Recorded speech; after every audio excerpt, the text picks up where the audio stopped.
All right, John Schaefer, Sammy Long. There's always something going on with you here on San Diego Sports 760. Should have a really good show lined up for you here today. The latest on this reporting in both the UT from Kevin Acee, our Padres insider, also from Eben Novy-Williams of Sportico, who broke news of potential buyers of the San Diego Padres earlier today. So we're going to get into that momentarily.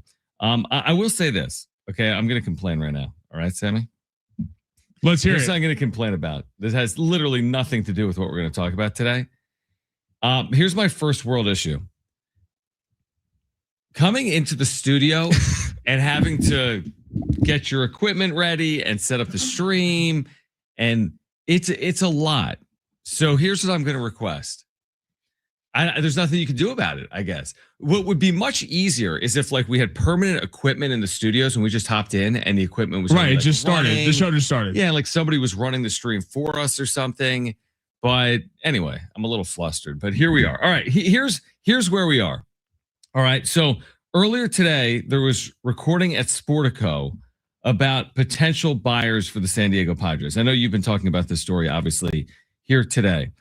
Kevin Acee's had reporting as well. I think this all stems from Seidler's lawsuit is close to being fully resolved, right? It's not fully resolved, but there's a settlement that has taken place. So now that you've gotten to that point, you feel like you're getting closer to a potential sale. And the names that came about today, well, we've known about Joe Lacob of the Warriors, right? We've heard about him previously. And then you've got these Premier League owners. One of them, by the way, is tied to San Diego, has a San Diego background. Well, yeah, Feliciano's Chelsea. He owns Chelsea, right? I don't even know, dude. I honestly, one of them is Jose Feliciano, and then the other is Dan Friedkin. And I was reading in the UT, and I've been all over the place. But in reading the UT, and I'll get to it as we get going here, one of them has San Diego ties. Here is the point. Here's the overall point. This needs to get resolved sooner rather than later. The longer this is looming or hanging like a cloud over the franchise, the less successful ultimately they're going to be on the field. So I'm hopeful that this gets resolved sooner rather than later, no matter who it is. Ultimately, that's completely out of our control. If it's Joe Lacob, if it's one of these Premier League owners, like we have no control of that. But if this just plays out over a period of months or even years heading into the CBA situation, I don't think that's beneficial for the Padres. I think we need to get to the other side of it, hopefully sooner rather than later, so you can just put all of your focus and energy into what this new ownership group is going to mean for the San Diego Padres. So I'm looking forward to the process being completed, is what I would say. I am. That's why I was kind of excited when I heard the news today. I was like, I thought this was going to take years because you had to kind of right. There's the Seidler piece. You have to figure out that lawsuit, and then you have to focus on selling the team, and then there's the lockout piece next year, which we're all likely heading for. I'm fine with all three of those. You know, Lacob, Friedkin, Feliciano.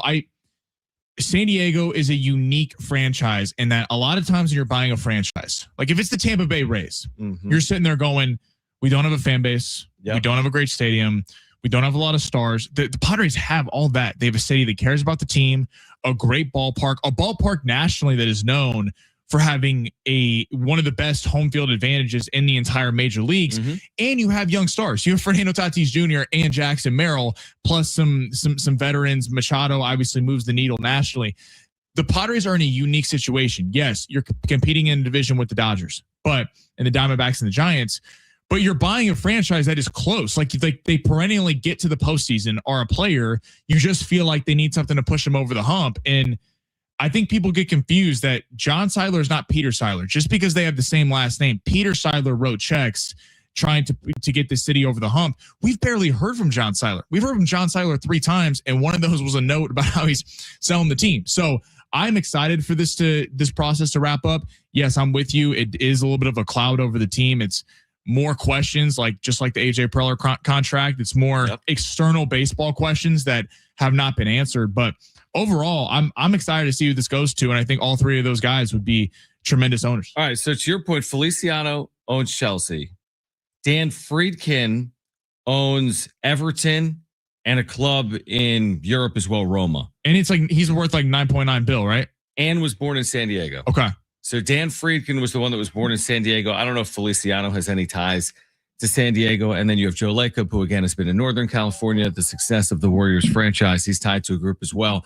There could be other groups. Let me say this, and I'll agree with your general sentiment, which is without question, Jon is not Peter when it comes to running this organization. It's not his fault. He was put in this position that he wasn't asking for. Nobody asked for the untimely passing of Peter Seidler. Someone had to assume control of this franchise.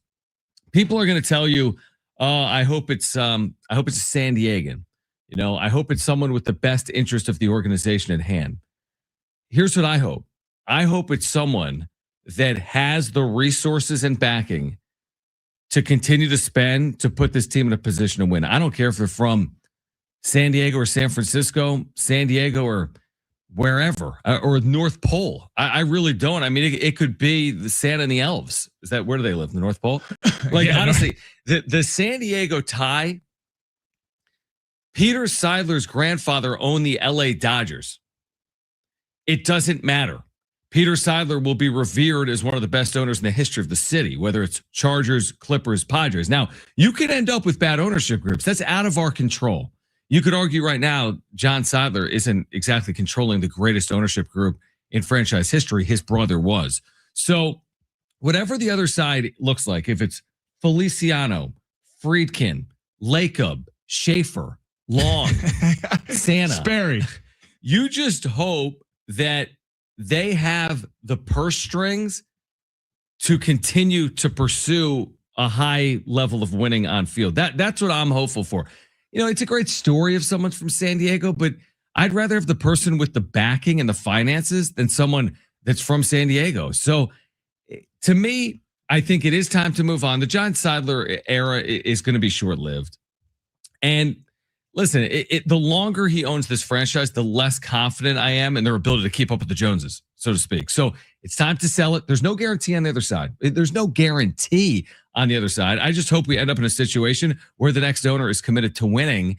Unfortunately, we're probably never going to have another Peter Seidler. Right. That's just 100%. That's just how it is. But hopefully we're in a situation that's maybe potentially better than what's going on right now.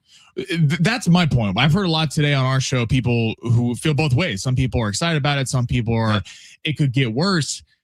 My thing is, it's not like it's been great in the last 3 seasons. And I know they're top 10 in payroll, but a lot of that was contracts. Most of that was contracts that Peter Seidler signed. So if it just feels like to me, it could really only go up from here. And it is a unique situation where you're a team that does have a chance. You're not a team that's at the bottom of the barrel needing to completely rebuild this thing. This is a team that with some tweaks, with a few additions, feel like could really be something even this year.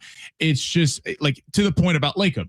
I know some people have been like, oh, he's from San Francisco. And I mean, I don't know why someone would move the team to San Francisco. I've heard that as well. Yeah. The Giants dominate San Francisco. Look at the Golden State Warriors. The Golden State Warriors, I think people forget this who haven't watched the NBA for a long time, were maybe the most forgotten about NBA franchise there was before Steph Curry and Klay Thompson came. And now every kid that grows up playing basketball shoots 3-pointers and has a Steph Curry or Klay Thompson jersey from the Bay. So this is a guy who knows how to build a winning structure. If it's him, Feliciano, or whoever it's going to be, I have a lot of faith in all 3 of these guys. And I'm just kind of happy that the process is moving a lot quicker than I expected it to. Yeah. I mean, again, like to make that point, it's like, let's remember Peter Seidler grew up a Dodger fan. And that's fine. That there's absolutely no issue with that, is my point.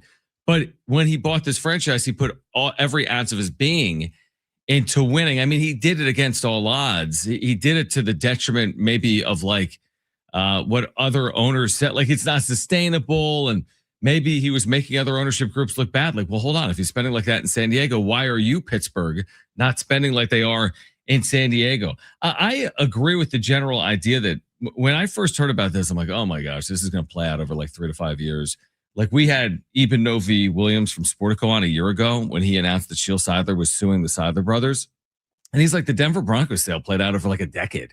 Like, and this can completely derail a franchise. So I'm encouraged that it may be resolved at some point in 2026. That sounds like a distinct possibility. Also, the indicator to me is, why would Sheil Seidler settle her lawsuit right now? And why would we get reporting in the exact same time frame that the Padres are having serious discussions about selling the team? Sheil Seidler owns 24% of the team.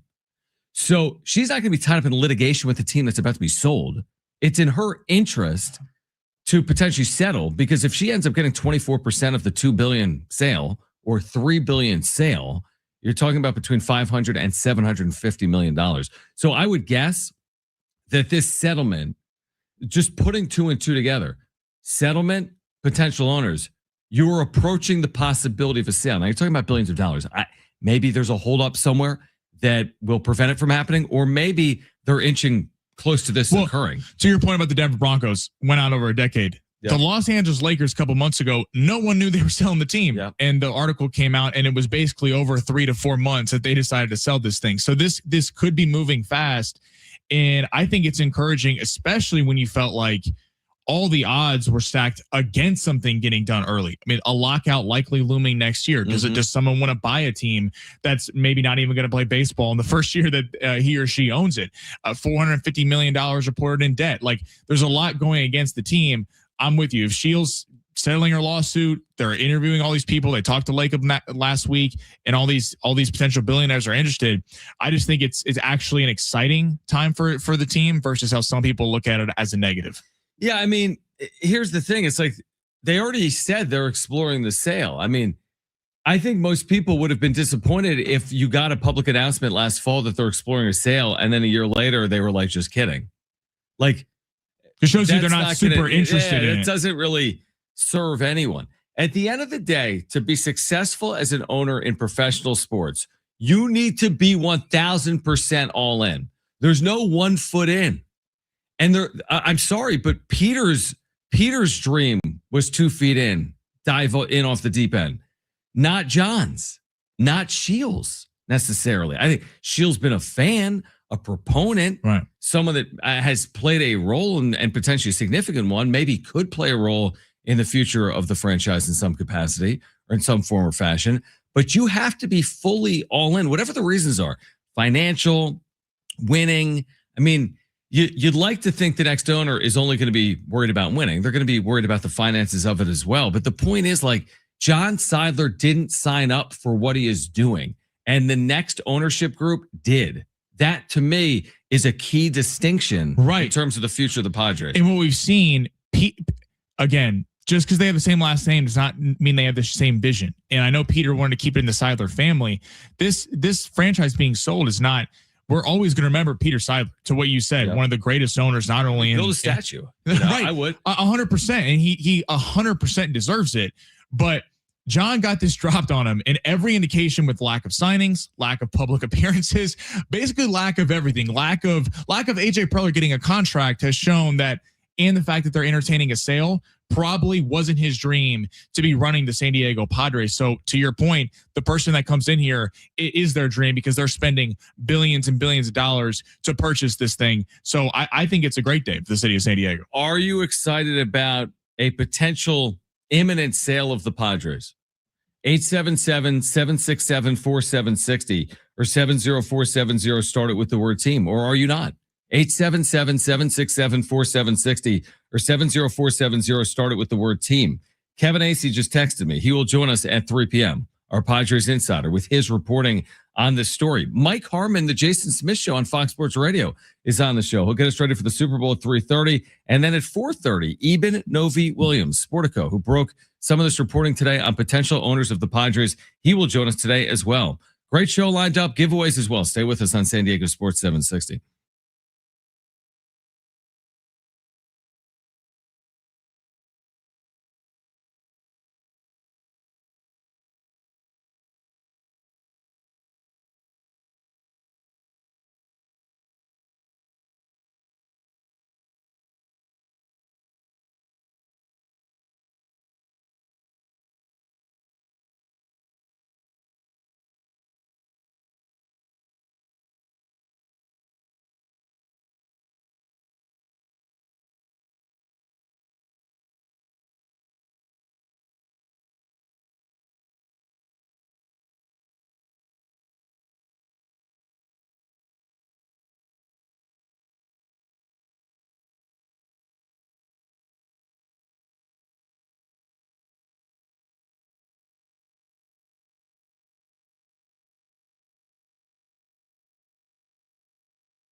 All right, the Brian Dutcher Show tomorrow at 6. John, that's me, talks to the head coach of the Aztecs about last night's win, previews the upcoming trip to Air Force. The Brian Dutcher Show tomorrow at 6 on your home for the Aztecs, San Diego Sports 760. Speaking of the Aztecs, they found a way, I would say, last night.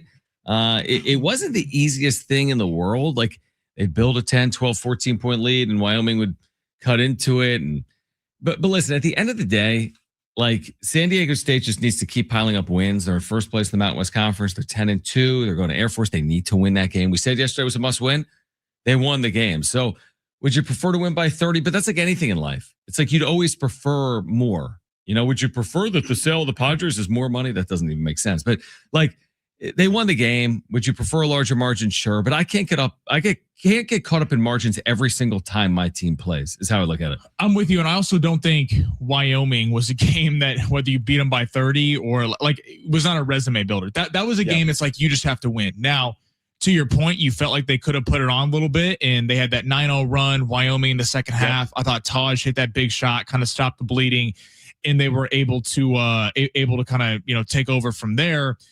Reese Dixon-Waters, unbelievable game with 23. I thought Bird was so impressive. Like, on a night, he had 12 points, 3 of 6, wasn't as involved offensively. He has 8 boards. Like that, you see a guy in Miles Bird who a lot of guards won't do that. A lot of guards are like, listen, I'm going to get mine and I'm kind of out of this thing. He just does all the little things right. So it's so fun watching Bird play. And you could see, waiting for Magoon and LZ to get back, there's a ceiling that this team can get to with those two.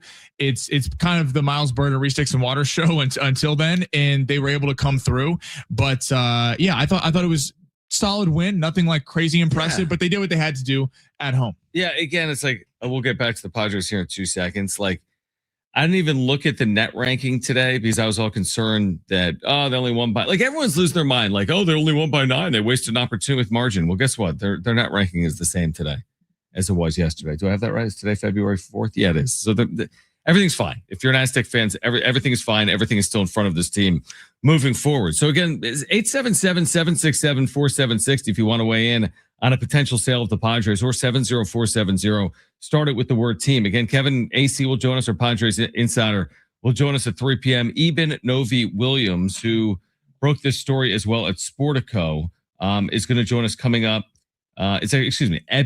Eben Novy-Williams, kind of a unique name. Eben Novy-Williams will join us coming up at 4:30. So, it's one of these things. I remember with the Seidler lawsuit, Sammy, it's like, it's a massive story, but it's not going to dominate the news cycle as it plays out in the background, right? Like, Shields' lawsuit was over a year ago. And then the Padres exploring a sale, they announced that months ago. But they are the biggest stories, even though they're not in the limelight every day. Like, we're going to spend a lot of today talking about this potential sale. And now it might not be sold the club for days, weeks, months. That's still relatively quickly if it was sold in days, weeks, or months. But like, this becomes the biggest story, obviously, involving the Padres. Yes, I think Preller's future is obviously important. Their payroll is obviously important. So is the sale of the franchise. So like, we said it in real time. When Seidler sued the brothers, that was going to be a significant moment. We found out they're exploring a sale. That's a significant moment. And now, if and when they're sold, that becomes basically the biggest sports story in San Diego, potentially in 2026. Totally. There's a lot of off the field questions around the Padres, everything you just laid out with the Preller extension and the sale of the team. But I am impressed. I think because last year the Seidler and Jon Seidler drama happened right before the season. And then it felt like everyone kind of forgot about it. It was just kind of hush hush. And I remember the reporting was that this could take, 5 years on litigation. And then now today, right, that's wrapped up. And the sale, if they announced it a couple months ago, when was that? November? We were at that blood drive. Yeah. I remember a couple months later, I wasn't expecting anything to be about their meeting with potential people. You got to think that they're not selling the team 2 years from now if they're meeting with people today. So there's a little bit of an acceleration on this process. I'm excited for it. I think it brings a little buzz because I just don't know that. I feel like Jon Seidler got this thing dropped in his lap and he hasn't done a horrible job. He just hasn't done he hasn't done anything. He really has done very little. Even think of the pieces the Padres have brought. Michael King this year. That's AJ Preller getting that done on a 3-year, $75 million contract, really a 1 year, 25. Yep. Nick Pivetta, 4 years, $55 million a year ago. that money was all front loaded, basically a 2-year contract. It's a testament to AJ Preller that he's been able to kind of keep this some of the signings afloat with kind of getting these deals in interesting ways. I give a lot of credit to Preller, not to John Seidler. So I'm excited for where this franchise goes. Yeah, like to your point, like you on one hand, you're like, oh, under John Seidler's ownership, they extended Jackson Merrill to this long deal. On another hand, the union asked for Merrill not to sign the deal. It was so team friendly. His 9-year, $135 million deal, if it pans out the way Padres fans are hoping, and Merrill turns into a future multiple time All-Star, this is pennies on the dollar of what he could be earning throughout the course of his career. I mean, this deal is basically 1/3 of the Fernando Tatis Jr. deal. Not to say that Jackson Merrill is Fernando Tatis Jr., but it's almost like you had to do the Merrill deal from an ownership perspective. Otherwise, it would have been negligence. You had to do the Michael King deal. It's a 1-year deal. There's no future dollars attached to it beyond 2026. And to your point, Nick Pivetta last year was paid $1 million. Now he's going to make 20 this year. He's earned it based on what he did last year, but that's also not a lot of money for frontline starting pitching. So like, yes, I credit ownership for going along with some of this, but they haven't made those massive statements like were made under Peter Seidler. I mean, you can't really compare what Peter was doing in his brief but successful run to what John has been doing over the last year plus. Maybe that's not fair. I mean, again, it hasn't been that much time under John Seidler. Maybe with more time, it would look different, but I don't think so. I go back to what we said 25 minutes ago, Sammy, which is like, he just happens to be in the role that he never asked to be in. Like, you know what I mean? It's like when you're doing it, it's a big difference between doing a temp job and doing what you believe to be your career. You know, like when I was out of college and I was working for, I still remember it. I was temping for GE in the suburbs of Philadelphia for like their trucking department. Look at you. I despised every second of walking in that place, not because of anything other than I didn't want to do it. You know that feeling when you get somewhere and you like look at your watch, it's like, oh my gosh, I've been here 11 minutes. Oh, I'll use the bathroom. That'll take 4 minutes. Right. I go outside and like I'll go get a sandwich. Like there's a difference between being in a job and being in a career. And I just feel like hopefully the next owner, they're all in on that ownership, where John Seidler was like forced into that ownership. There's a big difference. Right. And people who defend John Seidler, my thing would be, they go, what has he done that's bad? They've been top 10 in payroll during the years he's been there. Right. Because of Peter Seidler. They were already. They already were. He just inherited it. My question to everyone who's defending John Seidler today would go, what has John Seidler done to prove to you that he cares about this team the same way Peter did? I just frankly haven't seen it. All right, we're going to continue the conversation again. Mike Harmon on the show at 3:30 with more on Super Bowl Sunday. Kevin Acee, our Padres insider, will join us at 3. Eben Novy-Williams from Sportico, who broke some of this reporting about the Premier League owners that have an interest in the San Diego Padres. He will join us coming up at 4:30. We have Aztec tickets to give away for Grand Canyon in less than 2 weeks. We've got some concert tickets to give away. This is San Diego Sports 760.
The support is sponsored by Anderson Plumbing, Heating, and Air. The Mavericks have agreed to trade 10-time All-Star big man Anthony Davis to the Wizards. Dallas picked up 2 first-round draft picks, 3 second-rounders, plus 4 players, including Chris Middleton. The Clippers sent Chris Paul to Toronto, but according to ESPN, he could get traded again before tomorrow's deadline. And just coming down here within the last few minutes, the Jazz have acquired Lonzo Ball in a 3-team trade with Cleveland and Atlanta, but they are expected to waive Ball and allow him to become a free agent, according to Shams. The Jazz sent 2 second-round picks to Cleveland and also cash considerations from the Hawks for center Jock Landale. And last night, San Diego State beat Wyoming 72-63. Their next game is Saturday against Air Force. You can hear pregame coverage starting at 4 o'clock, and John will have the tip after 5. Choosing the right home service company isn't just about fixing what's broken. It's about trusting who's in your home. That's why homeowners count on Anderson for friendly professional service that keeps everything running right. Visit AndersonPHA.com.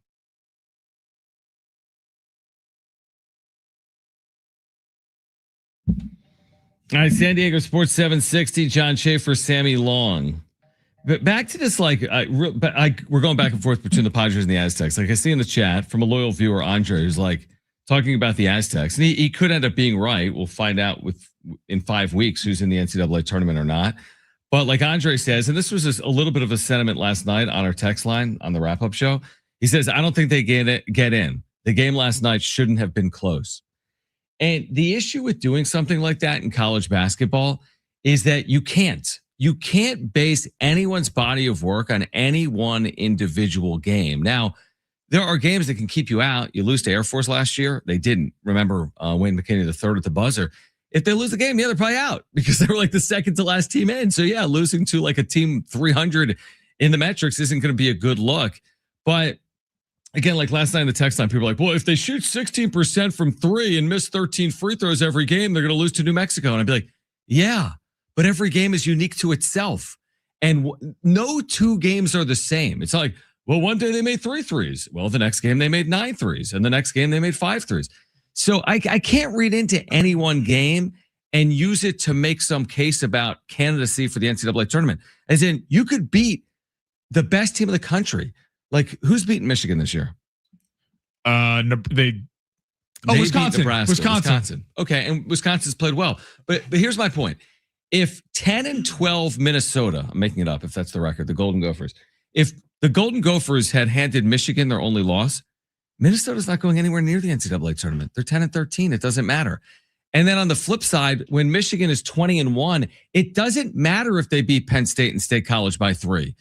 So are we then going to say after the Penn State Michigan game, I've seen enough of Michigan. They only beat Penn State by 3. This isn't the NCAA championship team I thought they were. You can never make those sweeping statements off any one game. It's college freaking basketball, is my point. 100%. In every game, basketball is such a matchup based sport. I mean, it is like you can have teams. Go to the NBA for a second. The Oklahoma City Thunder are playing the Spurs tonight. Now, Shea's out for the next couple of weeks, so the Spurs are massive favorites. Oklahoma City dominates everyone in the West and everyone in the East, but they play Minnesota and San Antonio this year. They're 2-5 combined. So it's a complete matchup-based game. The same applies for college basketball. And I'm not saying they're taking Wyoming lightly, but again, Wyoming, you've come off a stretch of Grand Canyon, really big game. UNLV, big game. Utah State, big game that they were probably disappointed to not win there. And then you play Wyoming at home. You're expected to win. It's kind of a game that you just need to win. And maybe they don't bring their A game. Also, they also had some key pieces out. I'm with you. It's that game was kind of in a way, survive and advance, win the game, put it in the past, and then go like a lot of bracketologists have said, maybe you got one more loss in you down the stretch here before you get to the Mountain West Conference tournament. At the end of the day, I wouldn't read too much into just one single game about Wyoming, because if you could do the same thing. You could go look at how the Aztecs played it in Vegas. They're a top 25 team in the country.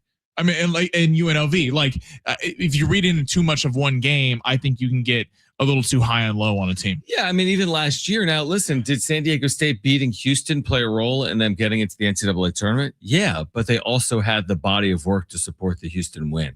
As in, if they just beat Houston and went 17-14, they weren't going to sniff the NCAA tournament, but they beat Houston and paired it with good enough play in their conference and outside of the conference to get into the NCAA tournament. Anyway, neither here nor there, although it is here and there. And we have Aztec tickets to give away for the Grand Canyon game on February 17th, and we'll do that coming up later today. This is from Kevin Acee, who will join the show at 3 p.m. About the Seidler lawsuit. So, again, partially settled, not fully settled. So, again, I don't think it's all resolved. Here's my guess when it comes to this lawsuit between Shield and the Seidler bros, as Jim would call them, is that they've probably cleared the way now for a potential sale. I think there's still some stuff that's out there that hasn't fully been resolved, but my guess is it's been resolved enough that you can move forward. Because what potential buyer is like, yeah, I'm in, and then I can't wait to resolve this ongoing litigation Yeah, it's a good with point. the primary shareholder that don't like. There's way too much in there. Like if I'm trying to buy something, I want to see the financials. I want to see pending litigation. I want it to be clean and clear, right? Yeah, Also, I'm getting cold feet if there's some massive litigation hanging over the franchise. Also, the new owner of the Padres wants to come in and be beloved by the city. The first thing of being in a lawsuit with the wife of the late great, one of the most famed owners in the city, is not exactly the best look. I'm with you. You want a clean slate. Everything is kind of in the past, and it's now your direction with the franchise and where you go from there. All right. So again, Kevin Acee is going to join the show coming up at 3 p.m. Also, what's been playing out here today is the NBA trade deadline. The NBA has been traded. Like all of the players in the NBA have changed teams, and this thing hasn't even been fully resolved because we're less than 24 hours out. Mm-hmm. We have 12 till o'clock 12 tomorrow. o'clock Pacific. So we're still waiting on Giannis. I mean, that's obviously the biggest part of this equation potentially. He's gonna be moved? Question mark. I'm curious what Brent thinks. Brent's diehard Bucks fan. I'm kind of getting the sense that they're not liking all these offers because the offers simply get better if you wait till the offseason because you know where all these teams are picking. The only trade offer that can't really get better in the offseason is Golden State. There's also teams that could jump into this thing. The Lakers and Knicks don't have enough to go get him right now, but in the offseason, the Lakers can be a player per the Athletic. Giannis kind of would like to go to LA in the offseason.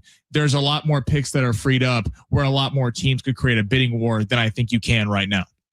Yeah, I mean, it's going to be fascinating. We'll have an answer. I mean, we're not far off from having an answer. And I'm just with last year with Luka moving, I'm just expecting it almost though, because it's like the NBA has these massive trades that shift the entire landscape of the league. I feel like the league benefits from it, truthfully. It's like totally. If Giannis moves right now and you're in the midst of these new TV deals with the Amazons and the NBCs, there's so much attention on the league. Enough of the Wizards trades, by the way. The Wizards are making everything. They've got Trae Young. Davis and Trae Young are winning a title. Is Giannis going? Are the Wizards going to win it all in like 3 months when they add Giannis in the next 24 hours? I saw a thing this morning. Jonah Hill's doppelganger, Windhorse, said that a lot of the talks with Giannis have kind of died down compared to where they were the last couple days. So he was kind of leaning on it's starting to look more like it might not happen by tomorrow, and they might just wait and see what happens in the offseason.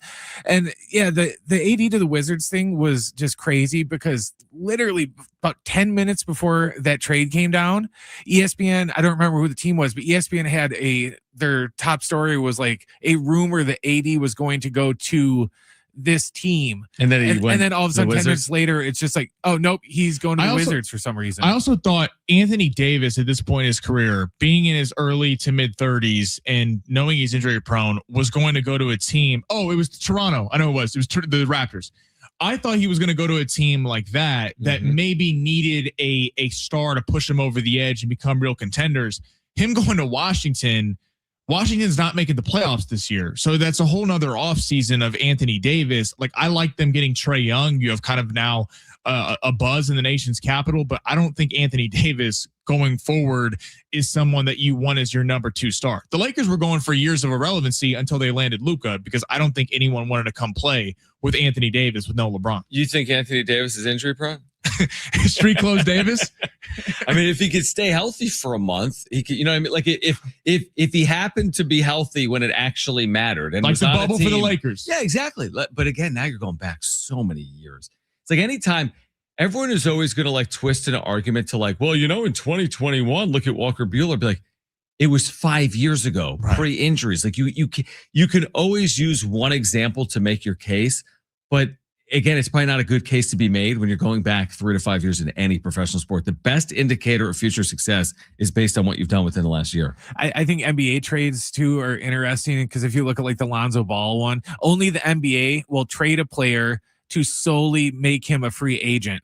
Yeah. You know, Right. Yeah. In the NFL, they would never trade Cooper Kupp to a team with the intention of we're going to trade him and then they're going to immediately cut him And- so he can go sign with some And other after the team. trade deadline, there's kind of even more juice because a player like Lonzo is going to have a market. Because if you're a contending team, Lonzo's not the Lonzo Ball that we all thought coming out of UCLA when he went to the Lakers, but he could, Yeah, if you're Magic, what's up with that? right, if you're the Houston, you need a point guard. I mean, like there's going to be bidding wars for a lot of these buyout markets. So it should be fun here in the next week. All right, Kevin Acee at 3 p.m. Mike Harmon at 3:30. More in the Sportico reporting about potential buyers of the San Diego Padres with Eben Novy-Williams at 4:30 on San Diego Sports 760.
All right, Sammy Long in studio for another handful of minutes. Appreciate you, man. Thanks, Sammy, as always. Of course. Thank you for having me. Love being with you boys. Here this afternoon. Again, Kevin Acee is going to join us at 3 p.m. with more on his reporting about the lawsuit between Seidler and the Seidler Bros nearing an end and what that means for potential sale of the Padres. Eben Novy-Williams at Sportico wrote about some potential buyers of the Padres that are owners of Premier League clubs. He'll join us at 4:30. And again, Mike Harmon, the Jason Smith Show with Mike Harmon. You can hear it weeknights right here on San Diego Sports 760. He will join us coming up at 3:30. I've told Mike this before. He's not going to remember it. We've met him. We've had him on a number of times. We've met him at like some fantasy football events. I kid you not. I love the Jason Smith Show with Mike Harmon. I love it too. Mike Harmon's fantastic. It is a really good show. Now, I don't listen with the same regularity that, I don't always listen, although sometimes I do, whether it's like to an Aztecs game or back for an Aztecs game or just kind of randomly out of the car. I think it's 7 to 11 Pacific and later than that, obviously Eastern. But there's something about their dynamic. And I'm like, this is good. This is just good radio. I also got to give Mike Harmon a lot of credit because I remember same thing. I hung around the station because of my dad. We met him at a fantasy football event. Yeah. And I remember it was when Dak Prescott was tearing it up in the preseason his first year. And I remember him calling, being like, he's going to take over as a starter and be really, really good. And then I was like, and he called that like no one knew Dak Prescott was at a Mississippi State fourth round pick, but I got to give Harmon a lot of credit with that. Yeah. So he's going to join us coming up at 3:30. We are inching closer to Super Bowl 60, 4 days away. We said last week, like, is this going to be a quiet 2 weeks for the NFL? It kind of has been. Like, what's the big storyline here? Sam Darnold says he's healthy. Mm-hmm. Like, what are we waiting on bated breath for? Just kickoff, right? I mean, it seems like a slow week. It is. I think it's just because even though both franchises, obviously the Patriots had a massive dynasty and Seattle was going to be a dynasty for those Russell Wilson, Marshawn years and never really turned out to be that way. But I think people are just waiting to see because it's kind of hard to trust both teams. You haven't seen either team do it before. Like when you saw Philly and KC or KC and the Niners, these franchises that have been there before. So I think there's a little level of trust and you kind of know what you're getting.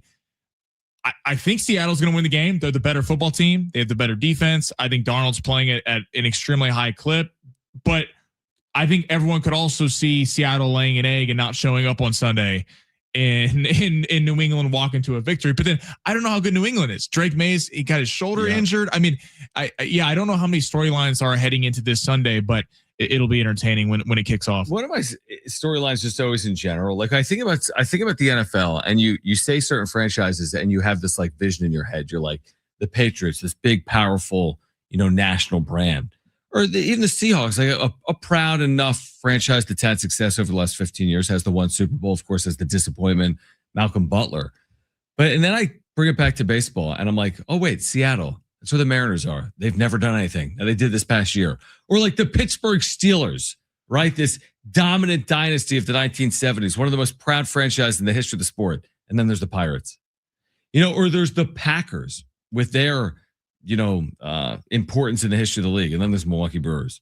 It's like, it's just, on one hand, you do kind of like that about the NFL. It's never about anything other than like the team. Yeah, it's being a small market. Look at Kansas City. Why would Kansas City have a dynasty? Compare the Royals to the Chiefs. Like Royals have no shot. Now they've had good teams. They have in the last 10 years.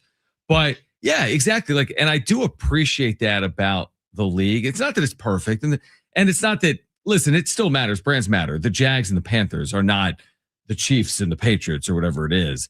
But the NFL would love for Dallas to get back to the Super Bowl. They still would. But I feel like it impacts baseball way more than football. Like you could have an NFC title game in football that doesn't have these massive brands and you still have this massive audience. But if you had an NL championship series between the Brewers and the Marlins, like, come on.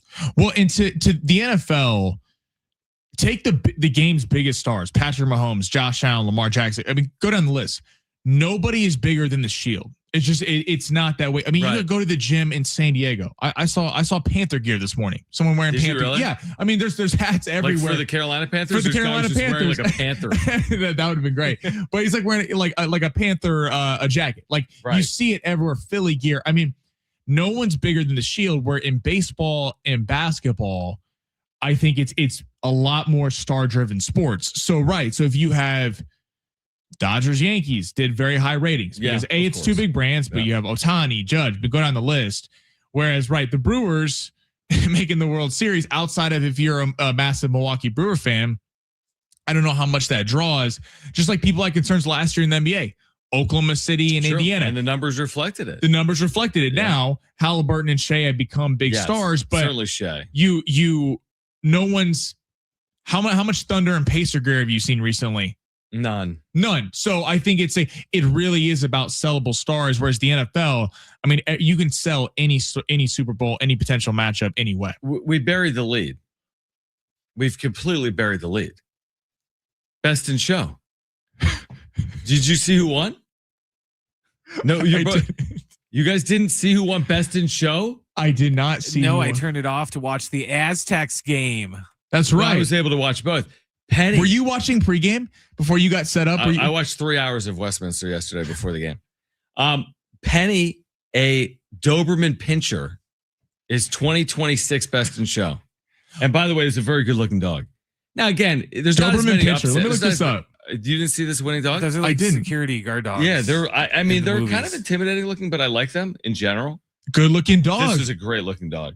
Well, because I don't know if it was an upset or like if he was favored or who else was kind of hanging around. Because who won? Because they take the top of each category. They take the best terrier. He gets a bye. They take the best spaniel. He's into the final. Who decides though? What makes them get a bye? The judge. No.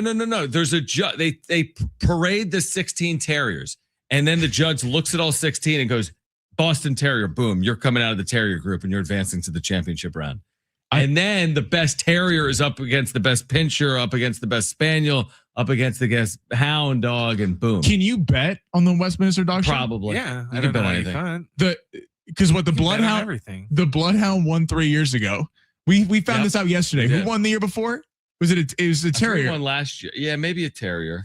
I know French Bulldog won like a few years ago. At least they're mixing it up. Different breeds. Yeah, there's some breeds that have never won. There are, believe it or not. We'll break it down. Well, it's just funny because yesterday we joked that we are going to come in today and talk more about the dog show than the Pro Bowl. Mission accomplished. Yes. Has a Chihuahua ever won the Westminster Dog Show? Ask ChatGPT. I'm going to take odds on no. I can't see a Chihuahua behaving long enough to sit on that little podium without trying to bite somebody. I would vote for Peanut if Peanut was in the Westminster Dog Show. Brand has a fantastic dog. All right, I'm going to do a little bit of a deeper dive. But Kevin Acee on the other side, our Padres insider, with more on Seidler's lawsuit, at least a portion of it getting settled, and what it means for potential sale of the Padres. That's next on San Diego Sports 760.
This report is sponsored by Allstate. The Mavericks agreed to send 10-time All-Star big man Anthony Davis to the Wizards. Dallas picked up 2 first-round draft picks and 3 second-rounders, plus 4 players, including Chris Middleton. The Clippers sent Chris Paul to Toronto, but according to ESPN, he could get shopped again before tomorrow's trade deadline at noon. And the Jazz acquired Lonzo Ball in a 3-team deal with Cleveland and Atlanta, but they are expected to waive Ball and allow him to become a free agent, according to Shams. Wish you could save money on home insurance? With Allstate, you could easily save and get quality protection. Yep, it's a win-win. So what are you waiting for? Check Allstate first and get a quote today. You're in good hands with Allstate. All right, great to reconnect with our Padres insider, Kevin Acee, who has been busy. Of course, spring training about to get underway, and we've learned here within the last 24 hours about Sheil Seidler dropping a portion of her lawsuit. And now we're learning about some potential ownership groups as well. So, Kevin, always appreciate you taking time. I guess I would just start with, what role does this play in the potential sale? As in, did this hurdle need to be cleared, the lawsuit between Sheil and the Seidler brothers? That must play a large role in potentially moving forward with the sale. Is that accurate? I think it does. I mean, no one's flat out said that this had to happen for them to complete the sale, but everyone said it would happen. It, needed to happen. Like, there wasn't a requirement, but you're not going to sell the team with this hanging over it. And there's just so much that goes into this. Some of it I'm still trying to report out, but Sheil is the beneficial owner. She and her children, or minor children, are the beneficial owners of the largest portion of the team, 24%. There needed to be a settlement of a lot of her lawsuit. I think significantly, the portion still remains. As she says, they were in breach of their duty to properly execute the trust, which means pay her. And she wanted to, make sure the accounting, which I think is pretty standard, was done. I think that's significant because, it keeps alive. There's still tension between these parties, and there needs to be resolution, which I think the sale will be a big resolution. So are the indicators there? I don't know if imminent is the right word, but they are heading in the direction of selling this franchise. Like in your reporting, you talked about, I think, Joe Lacob maybe meeting in San Diego, for example. There's some other reporting obviously out there today that you referenced in your article as well about Premier League owners. Is the expectation now that a sale becomes fairly likely at this point? Yeah, I mean, there was a while ago, not too long ago, maybe the last time we spoke, where it was like, gosh, I'm really not sure based on the conflicting comments that I'm getting from different people. But it became apparent last week that no, and I like the way you phrased the question. I don't know if imminent is the right word, but it became apparent here in recent days that it's going to happen almost certainly. Look, it could fall apart. No one, from my understanding, had as of a couple days ago, had made an official bid. People obviously, like Joe Lacob, have visited. He's the only one I know who has visited, spent quite a substantial portion of a day here with the Padres. Others have been given access to the books. So it's a robust, or a fairly robust process, and it looks like it's going to happen. Kevin Acee is our Padres insider. He's with us right now on San Diego Sports 760. From a fan perspective, what would a fan be looking for here from a next owner? As in, what do you think has the most value? Is it the purse strings, like the deep pockets? Is it a commitment? Is it ties to the area? What in this process, is most impactful on the future of the Padres? What I'll say is, Peter Seidler taught me as a mostly lifelong San Diegan, that commitment, man, is big. Now, Peter Seidler's commitment was not sustainable at his level of purse strings. So, complicated answer. And so purse strings are gigantic with enormously important. I mean, when you read the net worth, estimated net worth of the two Premier League owners, look, I know that people that follow the Premier League are familiar with these two very rich gentlemen. I am not still learning about them, but we're talking about big time money here. That should excite you, because if they're going to buy the team, you figure they're committed. They're not going to buy this team for 2.5, 2.7, 3 billion, or be a part of, a lead investor in a group that buys them and have them be the Tampa Bay Rays. So that should be exciting. And I know that there are people inside the organization that would be excited by that. That's not anything personal against the Seidlers, but it's just a fact. I mean, take a look at payroll and kind of a stagnation there. And I'll defend them on their spending, but also say, look, big portion of that is contracts that were already given out and that were given out a while ago. So, purse strings are huge. Kevin Acee with us right now at San Diego Sports 760. I'm sure we've had this conversation, but where do you land, or what do you make of it at some point? And you have more of the familiarity with it. There was a moment in time where Peter Seidler made a statement along the lines of, this team will be in this family's name for generations, right? And here we are, obviously, after his passing, and this isn't the first time something like this has played out in big time professional sports, but this could be outside of his family within the next handful of days, weeks, or months. Certainly. Where would Peter have landed on something like this, in your opinion? Hard question. Well, life comes at you, right? Peter was aware, from my, understanding in speaking to him, and then, and speaking to others while he was alive and after his passing.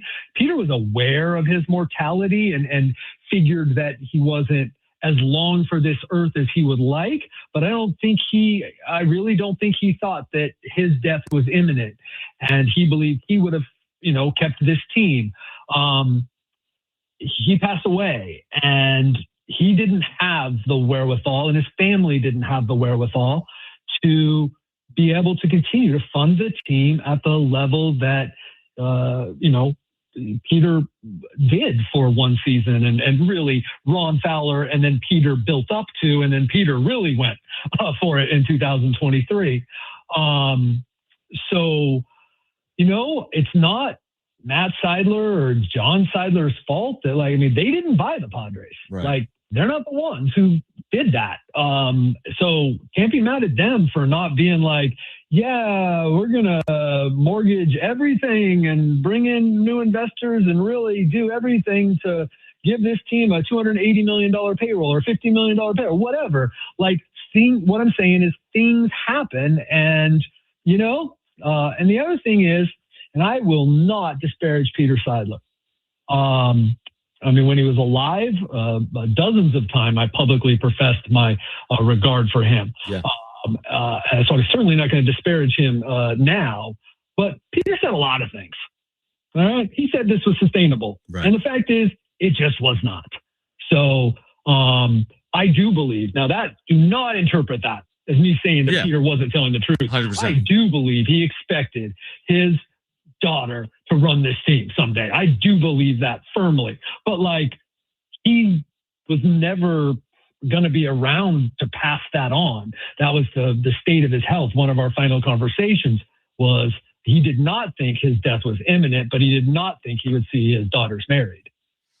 Yeah, it's fascinating. It's kind of, hard, to, I don't know. Again, after his passing, it's kind of hard to know what his true wishes would have been, because again, that's a hard question to answer. I do wonder your thoughts now. We've had this Preller conversation so much, and we got his public comments this past weekend, which I found somewhat insightful. Again, he'll never truly give you the answer you're looking for, but he kind of put the ball in his court and said, some of it's on me, but then it's a two-way street. I guess my question would be, how much of this might be tied to a future sale, AJ Preller's future? How much of that may be tied to a future sale? And he wants to know where this organization is headed before he locks up long-term with this organization moving forward.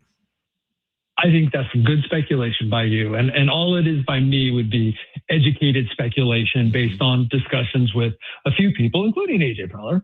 And I'm not speaking out of school and saying anything that, came from conversations. I'm just saying that you go ahead and read between the lines of those things he said just on Saturday, that you summed up. And look, AJ wants to be treated fairly. AJ does not want to break the bank, be the highest paid GM or anything ridiculous like that. AJ knows that he would have another job tomorrow. That's the point that AJ Preller has reached, right? There was a time we're wondering, gosh, what's AJ Preller going to do if he were, to get fired by the Padres, right? Like, well, he's a good scout. I see you in Japan, whatever. Like, AJ Preller's going to be a GM somewhere if he runs out this contract.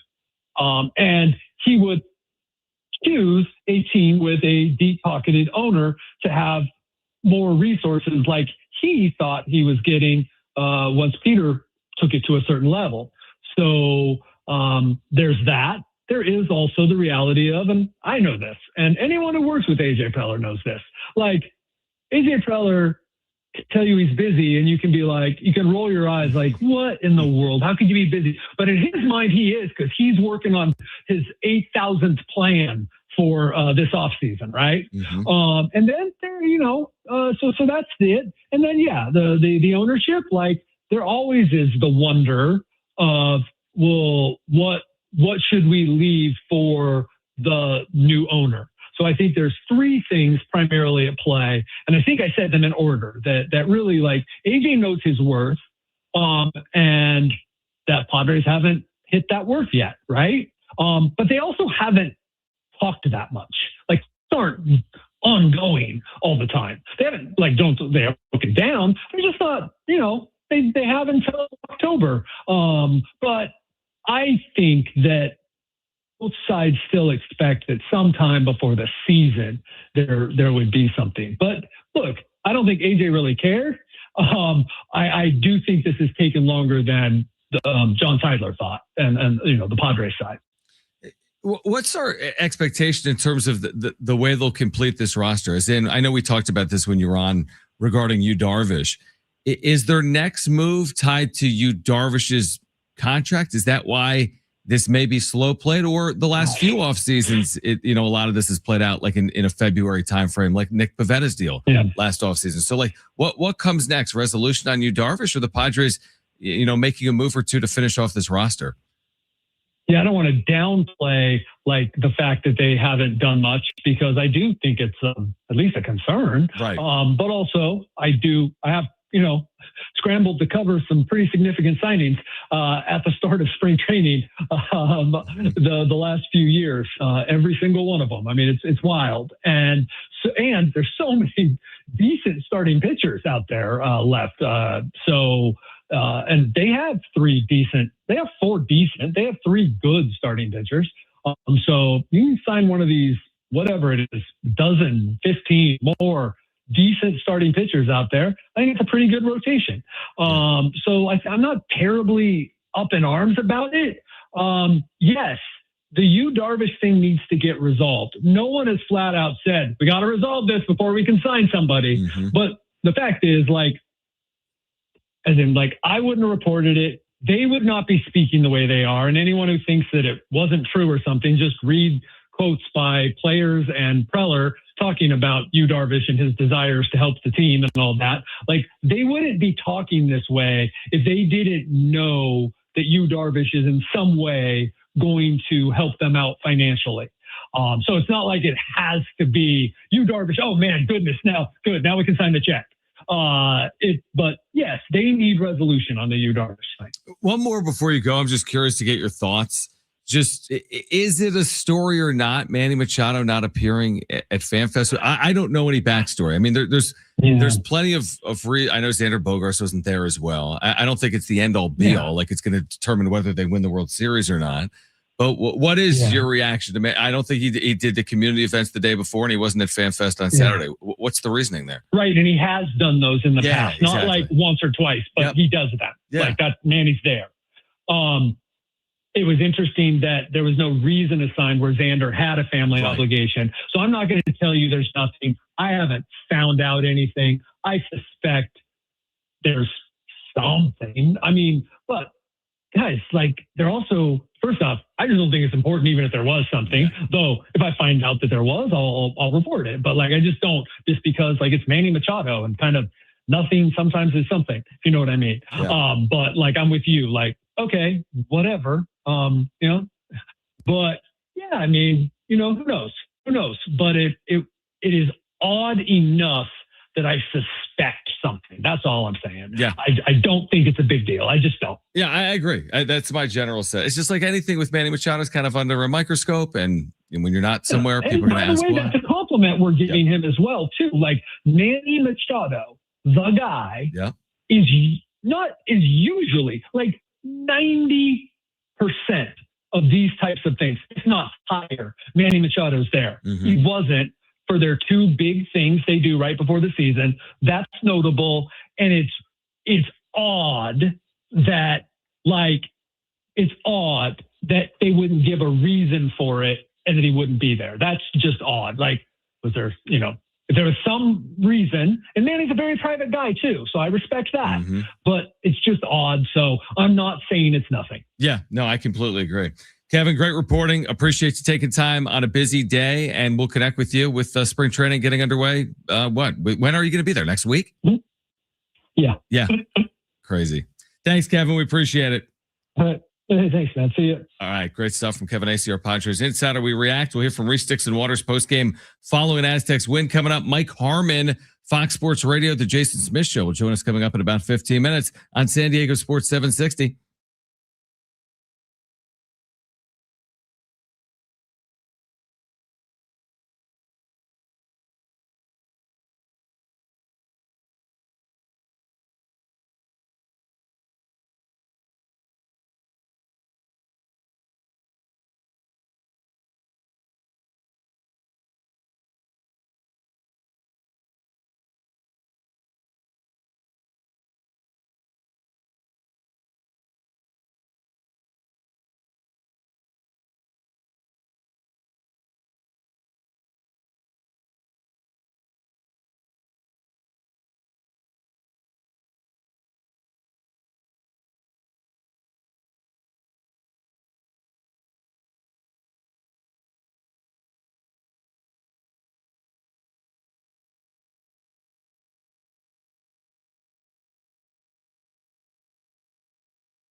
All right, we'll hear from Reese Dixon-Waters, who had just a phenomenal game. 23 points, a season high, one off matching a career high. Had that against Cal 2 years ago. As an Aztec, we'll hear from Reese Dixon-Waters coming up. I was glad to hear Kevin kind of agree with the overall sentiment that he's not going to make the Manny Machado missing the FanFest thing the biggest story in the world, but he also made it noteworthy. And that was our point from 2 days ago, maybe talking about Manny. I know there's some that like they just don't want to reference it at all. Like, how can we cast any judgment? But the other players were there. It was my point with that. And it is Manny Machado. Everything he does is fair trade, so to speak, like fair discussion. And I think sometimes he opens himself to that. Like it's not all people picking fights with Manny. It's like Manny kind of put himself in the spot a lot in his career. Some of the quotes he's had, the way he interacts with the media. I mean, I can already guarantee it. This is clockwork, Brent, is it not? How many times in 2026 are we going to play Manny Machado audio and be like, oh, that was interesting.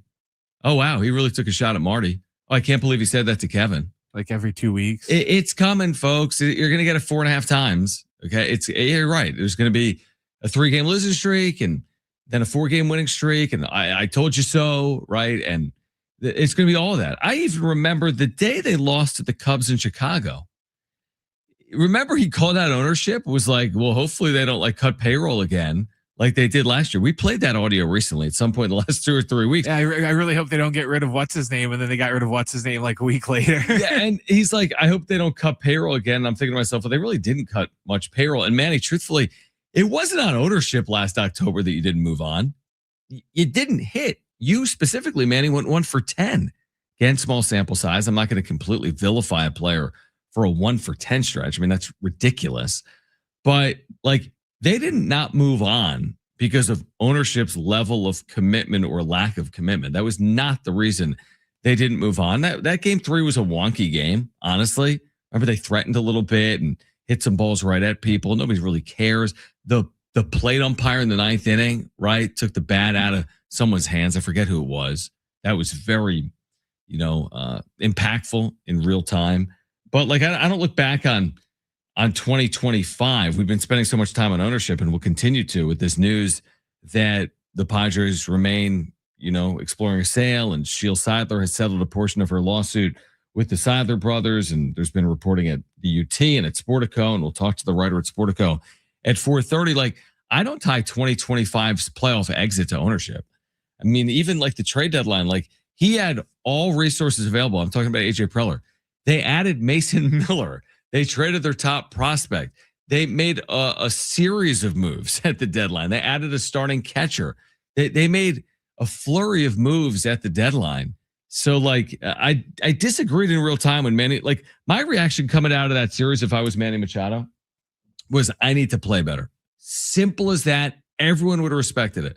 That I was 1 for 10 in the series. Listen, it's a short series, but everything's under a magnifying glass. And if I came through in game 3, we're moving on. And I didn't. And we'll learn from it collectively, but it starts with me. I would really respect that. Now, he never has ever said that in his entire career. And he went with the easy route, in my opinion. Well, hopefully ownership doesn't cut payroll again this offseason. So, and then again, there has to be a reason as to why he was not there this past weekend. I just want to know what the reason is. There has to be a reason as to why. I just want to know what the reason is. And I'm sure I'll be asked next week at spring training if someone is willing to ask that question. All right. On the other side, Mike Harmon getting us ready for Super Bowl 60 from the Jason Smith Show with Mike Harmon. You can hear it weeknights on San Diego Sports 760. Again, Eben Novy-Williams, who broke the story about some Premier League owners having an interest in potentially buying the San Diego Padres. More on that reporting with Eben Novy-Williams from Sportico at 4:30. This is San Diego Sports 760. We're live on the iHeartRadio app.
This update is brought to you by Mattress Firm.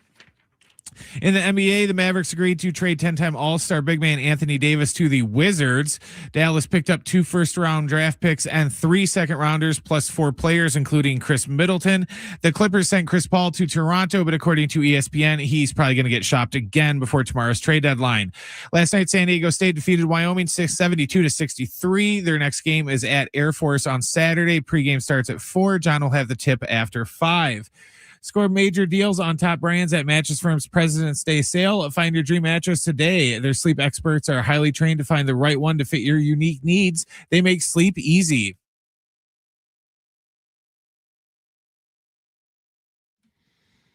All right, back with you, San Diego Sports 760. The Super Bowl is going to be played this weekend. So let's get into that with Mike Harmon, the Jason Smith Show with Mike Harmon. You can hear it weeknights right here on San Diego Sports 760, 7 to 11 p.m. And Mike Harmon joining us live right now, back with us on San Diego Sports 760. Mike, let's not bury the lead. The NFC wins 66-52 in the Pro Bowl games. What did you think of the AFC secondary and those breakdowns there in the second half? I'm kidding. Really a huge failure, but the NFC covers easily. We hit the over. Micah Parsons has a scooter on the field, and all of the people that traverse theme parks everywhere were going, how do I get one of those? I'll run over people on my way to Space Mountain. Let's go.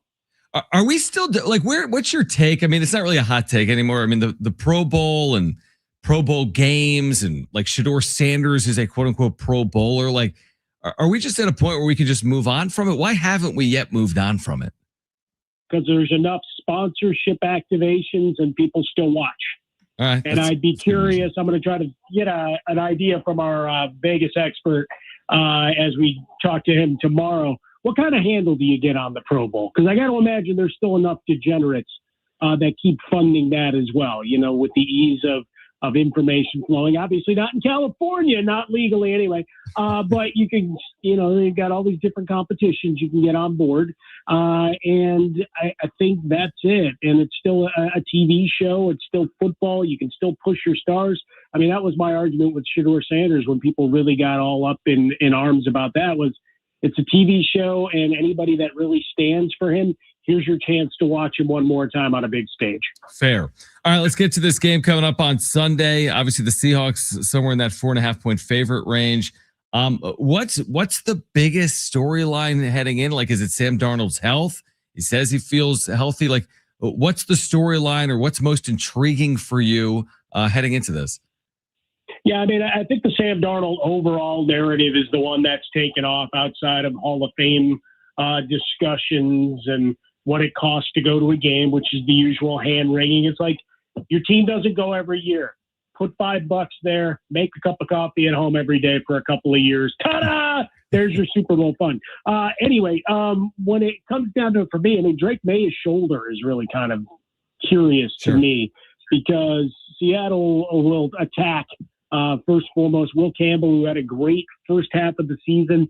He's been leaky. And neither of those guys for New England in the backfield are really great at chipping, right? Travion Henderson is a great first running back. He ain't getting in anybody's way if you get around the edge. So May's health in that regard is curious to me because they lived and died a lot of their offense with big explosive plays through the year as well, his ability to run the football. So him getting banged up a little bit earlier could create huge advantage for Seattle in that regard. So that's what we're looking at. And then, you know, you talk about McDaniels, you talk about experience and guys that have been there, done that. Vrabel as a player having been in these situations. Not that that changes the mentality and gives you too much, because those guys still have to go out and play the game, right? The players. But you at least can impart some of what maybe you learned from those years under Belichick and Brady and such. Mike Harmon, the Jason Smith Show with Mike Harmon, weeknights right here on San Diego Sports 760. Do you buy into the just kind of the season-long narrative on the Patriots that I don't even know how to describe it? Paper tiger, soft schedule, beneficial postseason with the injuries that the other teams have dealt with, including obviously Bo Nix with the Broncos, or you're hosting like the Chargers and the Texans to get to the Super Bowl? Or are you a believer that they've been a beneficiary of the schedule, and that's why they're in this spot, or not? Well, I mean, to some degree, right? Whether you have 11 coaches fired, you can argue that there should have been another in Aaron Glenn, which would have taken your total of 13 games with guys that were fired. You take it with a grain of salt, because I mean, I don't know how. I think their defense is still pretty good, and you still had to go out. I mean, you still got to go win games, and that game against Denver was just odd in every way, shape, and form. Sean Payton, the genius that he is, if he actually took those 3 points and put them on the board when the weather was still good, boy, are we talking about the same team today? No, I maybe not. Maybe we're talking about Jared Stidham versus Sam Darnold as one of the greatest, what the hell's going on, Super Bowls of all time.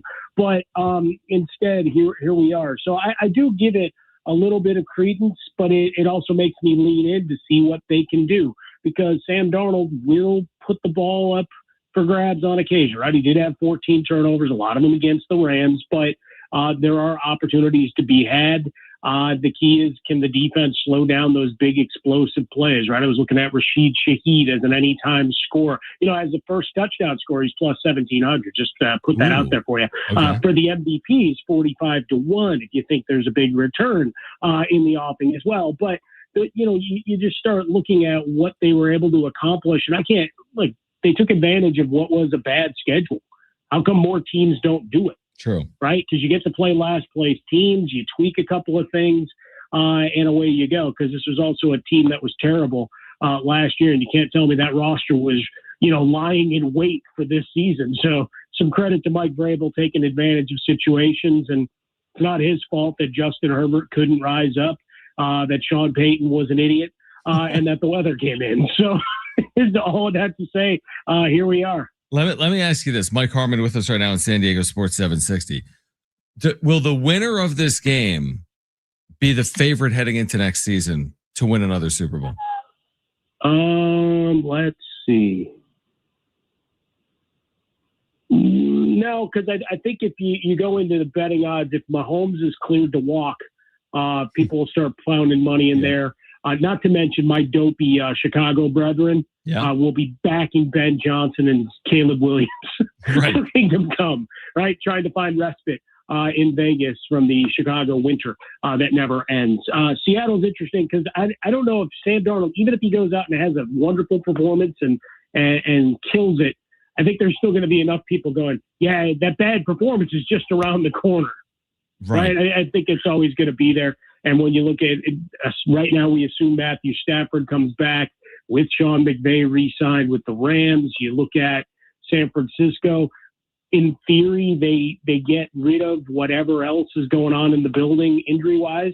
I think that's the other story for the Super Bowl week that hasn't gotten enough run, is neither team wanted to play at the San Francisco facilities. They wanted nothing to do with the power stations or anything. They're rumored to be felling guys left and right. So we got that going for us as well. Yeah, that is kind of an insane story. All right, so is this an inevitability? I know Roger Goodell's been talking about this. We've been talking about 17 games. Are they going to 18? Is it A, an inevitability? And B, are you a proponent? Like, do we all just believe that more games, the better, the longer the NFL season, that's a good thing for the league? Or where do you land on it? Yeah, I think there's some concessions. I mean, in the past, under DeMaurice Smith, all you had to do was dangle out another day off and everybody got excited. Here's another day you don't have to wear pads. Yay! Right. Okay, what do we have to give up? You're going to play a 17th game. Right. Now, in the end, with the 18th game, look, we're all suckers. I've talked about the betting market. We talk about fantasy football, all the different ways. We can complain about it, that guys get hurt and the inevitability of that, but we'll watch. Yeah. Right. I mean, people watch the Pro Bowl yesterday. Like I said, we got 118 points or 17 points, and people were still tuned in to some degree. We'll still watch it. The international games will keep going up. Really, it comes down to it. The players can balk all they want, but one, the CBA, unless they just blow it up and have a stoppage, will allow the owners to just put it in. Mm-hmm. But they get 49% or thereabouts a revenue of every dollar that comes in. That's 16 more games that have to be played. That's billions of dollars to all these streamers when you talk about the networks bidding and clicks and Prime and everybody else. I still don't understand how Prime isn't trying to sell me an air fryer in the third quarter. But that's a conversation you and I can have another time. But it's the idea that if that pie is going to grow exponentially, the players will smile. And remember, you've got a lot of the folks that will push their team representatives. They're only in for a cup of coffee, right? They get 1 or 2 years as an NFL player. They need every dime they can get. So, convincing the $30 million guys, that's not the guy you have to sell that it's a good idea. He didn't care. He may fight it a little bit because it's more opportunity to get hit. It's the rest of that electorate that's saying, hey, let's get every dime we can, even if it is that 18th game. Maybe that gives them an extra roster spot or two, and then we can watch the young guys versus the old guys fight about that, because if they can replace a 7-year veteran vested with a young kid who's just marginally worse for pennies on the dollar, guess what? Those jobs could be at risk. So that I think is the one sticking point when we get to it. Yeah, good perspective, good insight as well. All right, so what's your gut tell you on just these plays, like just the general Seattle minus 4.5, an over under or a total of 45.5. I think money line New England somewhere in the neighborhood of now plus 200. If you're making a play specifically on the game, what play makes sense this weekend? I think it's New England plus 4.5. Okay. Yeah, take the points. And I think I take the under, which last I saw was 45.5. Yeah. I'll take the blue Gatorade at plus 200 and Charlie Puth over under 121.5. What do you think? Well, that's how long for the anthem? Yeah. That's long, isn't it? Seems like it. 2 minutes. It's 2 minutes. It's over 2, but I know there's so much pomp and circumstance. Seems a little bit to me. I don't know. Under 121.5, I'm looking at it at plus 130. I'm taking that right now. There you go. There's so many random things you can bet on now. But yeah, New England, I think their defense shows up and makes a play or two. And keeps them in the game. Mike, appreciate it, man. We're looking forward to this weekend, obviously. And then you can catch Mike Harmon right here, weeknights on San Diego Sports 760 with Jason Smith. And Mike, great catching up. Thanks for doing it, man. Appreciate you. We'll talk to you again soon. Phone's always on the hip. There we go. Mike Harmon, Fox Sports Radio, the Jason Smith Show with Mike Harmon, weeknights from 7 to 11 p.m. on San Diego Sports 760. We're going to hear from Reese Dixon-Waters coming up on the other side after that Aztec win last night against Wyoming. And we're giving away Aztec tickets on the other side. Stay with us on San Diego Sports 760.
All right, San Diego Sports 760, John Schaefer, Brent Sperry. San Diego Sports 760 has 13 chances to win $1,000 every weekday. It's the Bonus Bucks giveaway. Every hour, 6 a.m. through 6 p.m. You can listen for the keyword, then enter it at sportssd.com. We just had a $1,000 winner last week, Michelle, right here on 760. Next chance to win $1,000 coming up at 4 p.m. right here on San Diego Sports 760. Aztecs win last night over Wyoming. Big night from Reese Dixon-Waters. You're going to hear our conversation. And after this conversation, we're giving away 2 free tickets to San Diego State's upcoming home game against Grand Canyon on February 17th at Viejas Arena. I started the conversation with Reese Dixon-Waters, who scored 23 points last night, a season high, by asking what it took to grind out a win last night. A lot of grit, knowing that they wanted to come in and win after last game that we played them. Yeah. But also for us, coming off of a loss, we just showed that we kept our composure and we kept our focus straight. I think we did a really good job at the game plan. I think we had moments, throughout the game where we kind of let up off the gas, which is something that I think we've had a problem with all season. But I'm glad we were able to close the game out. And now we got to go up to Air Force, so we're focusing on that for the next 2 days. Well, we got an off day tomorrow, so 2 days after that. And then get ready. This was I would describe it as a herky-jerky game because of all the fouls. I mean, you guys got to the free throw line 36 times. They would get there late a lot. They got there 26 times. What was it like being in this game? It felt like it took a while for either team to get into a rhythm. You got going individually in the second half, but this game had a lot of starts and stops, didn't it? Yeah. Well, I mean, it's a gift and a curse that we play as hard as we do and as physical as we do. But I think we got to do a better job as players on gauging how the game is going, how the refs are calling the game, and not saying that they called a bad game at all. I'm not saying that. But if it's a game where they're calling it a little bit more than they usually do, we got to be better at showing our hands, bodying up, and beating them to the spot instead of, fouling like we were today. At times it's needed. It shows that we're a more dominant team, but, today it was unacceptable. So we'll be better at that. Sure, the coaches will chew us up about that. So it felt like, though, collectively, and Reese Dixon-Waters is with us post-game, a season-high 23, one off the career high you had at San Juan Capistrano against Cal when you scored 24 a couple of years ago. I thought you guys made winning plays down the stretch. I'm thinking about the Miles Bird block down here. I'm thinking about Miles Hyde, the offensive rebounds.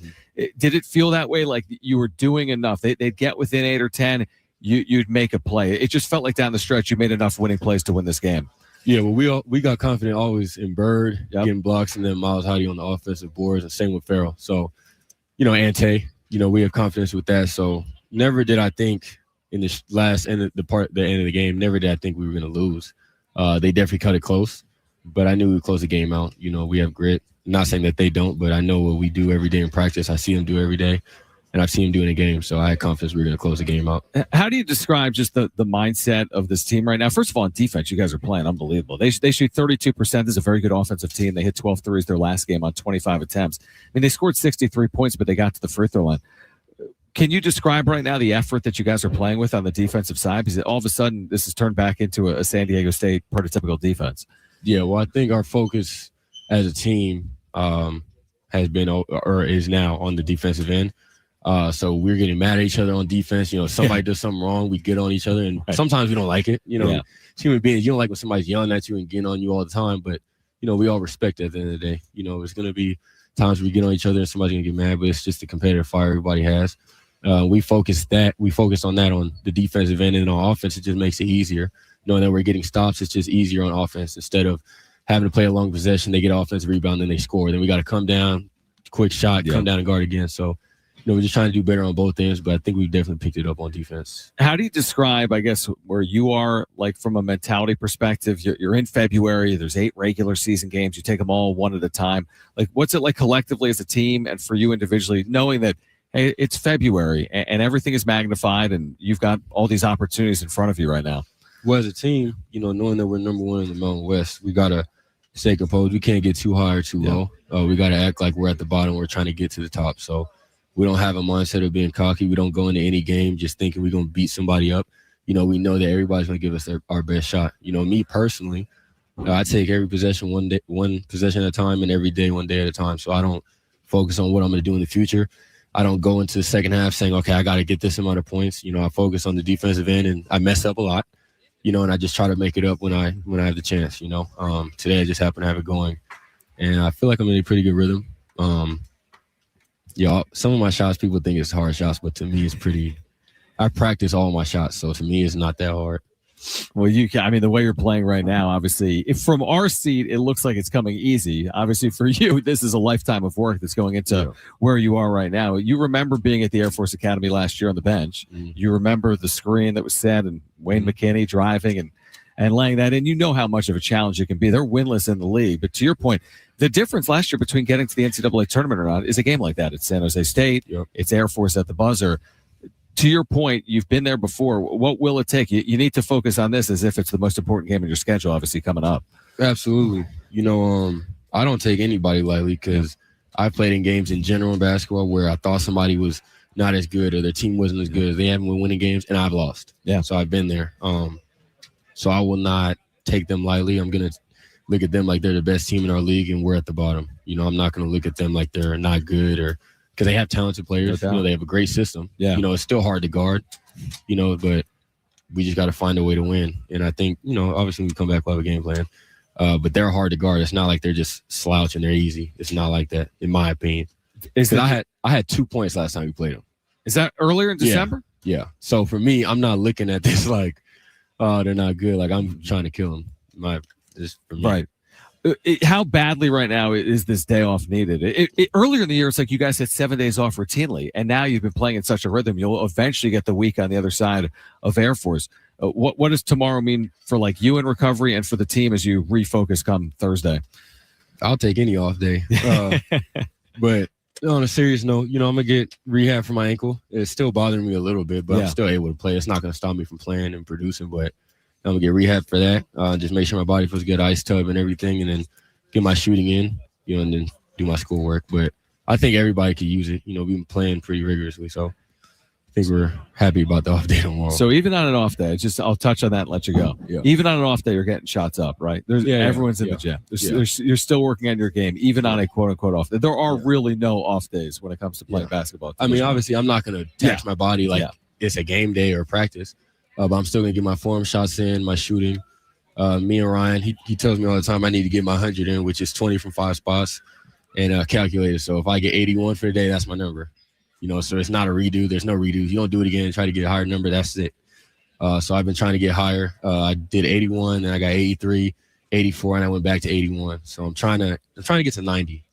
Okay. And I think like that's like pro to me. This is 20 from the 5 different spots beyond the arc, corners, wings, and top of the key. Yeah. And 81 to me is what are these other guys doing? I don't know. I don't know everybody else work out. Okay. Yeah. So everyone has their own regiment to go through, obviously. Yeah. Reese, congrats, man. 23 points. Remember that night against Cal? I do. San Juan Capistrano? Yeah. That was a crazy game. That was my favorite game I've ever played. Yeah. Is that right? Absolutely. I mean, overtime, right? It took overtime. Yeah. I think so, yeah. That was a ridiculous atmosphere in that building. Well, 23 today. The final minute. You weren't out there. The final minute. Why? Can't even talk about it. It wasn't. It had nothing to do with my behavior. Okay. I was just curious. I just wasn't in. Yeah. Okay. All good. You'll be back out there, obviously, on Saturday.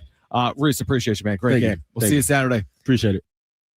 All right, great stuff. I mean, just a terrific player and just a great person as well. Reese Dixon-Waters joining us last night on San Diego Sports 760 after an Aztecs big win over Wyoming at Viejas Arena. I promised you tickets to see the Aztecs against Grand Canyon February 17th, which is 2 weeks from yesterday. Great giveaway. Call right now. Caller 7. You have 2 free tickets to see the Aztecs in the Lopes. San Diego State looking to avenge an earlier season controversial loss to Grand Canyon. We have 2 free tickets if you call 877-767-4760 right now. That's 877-767-4760. Caller 7. You've got those 2 free tickets. We'll get to the wrap on the other side. Eben Novy-Williams from Sportico with some new reporting on the San Diego Padres potential sale. He'll join us at 4:30 on San Diego Sports 760.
This report is sponsored by IHOP.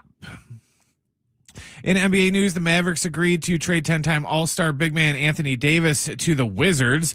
Dallas picked up 2 first-round draft picks and 3 second-rounders plus 4 players, including Chris Middleton. The Clippers sent Chris Paul to Toronto, but according to ESPN, he's probably going to get shopped again before tomorrow's trade deadline. Last night, the Aztecs defeated Wyoming 72-63. Their next game is at Air Force on Saturday.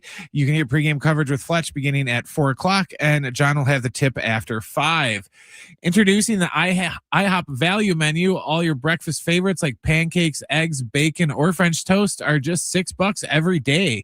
Get a big filling sit-down breakfast for only $6. Go to your Happy Plates with a $6 IHOP value menu, available every day at IHOP.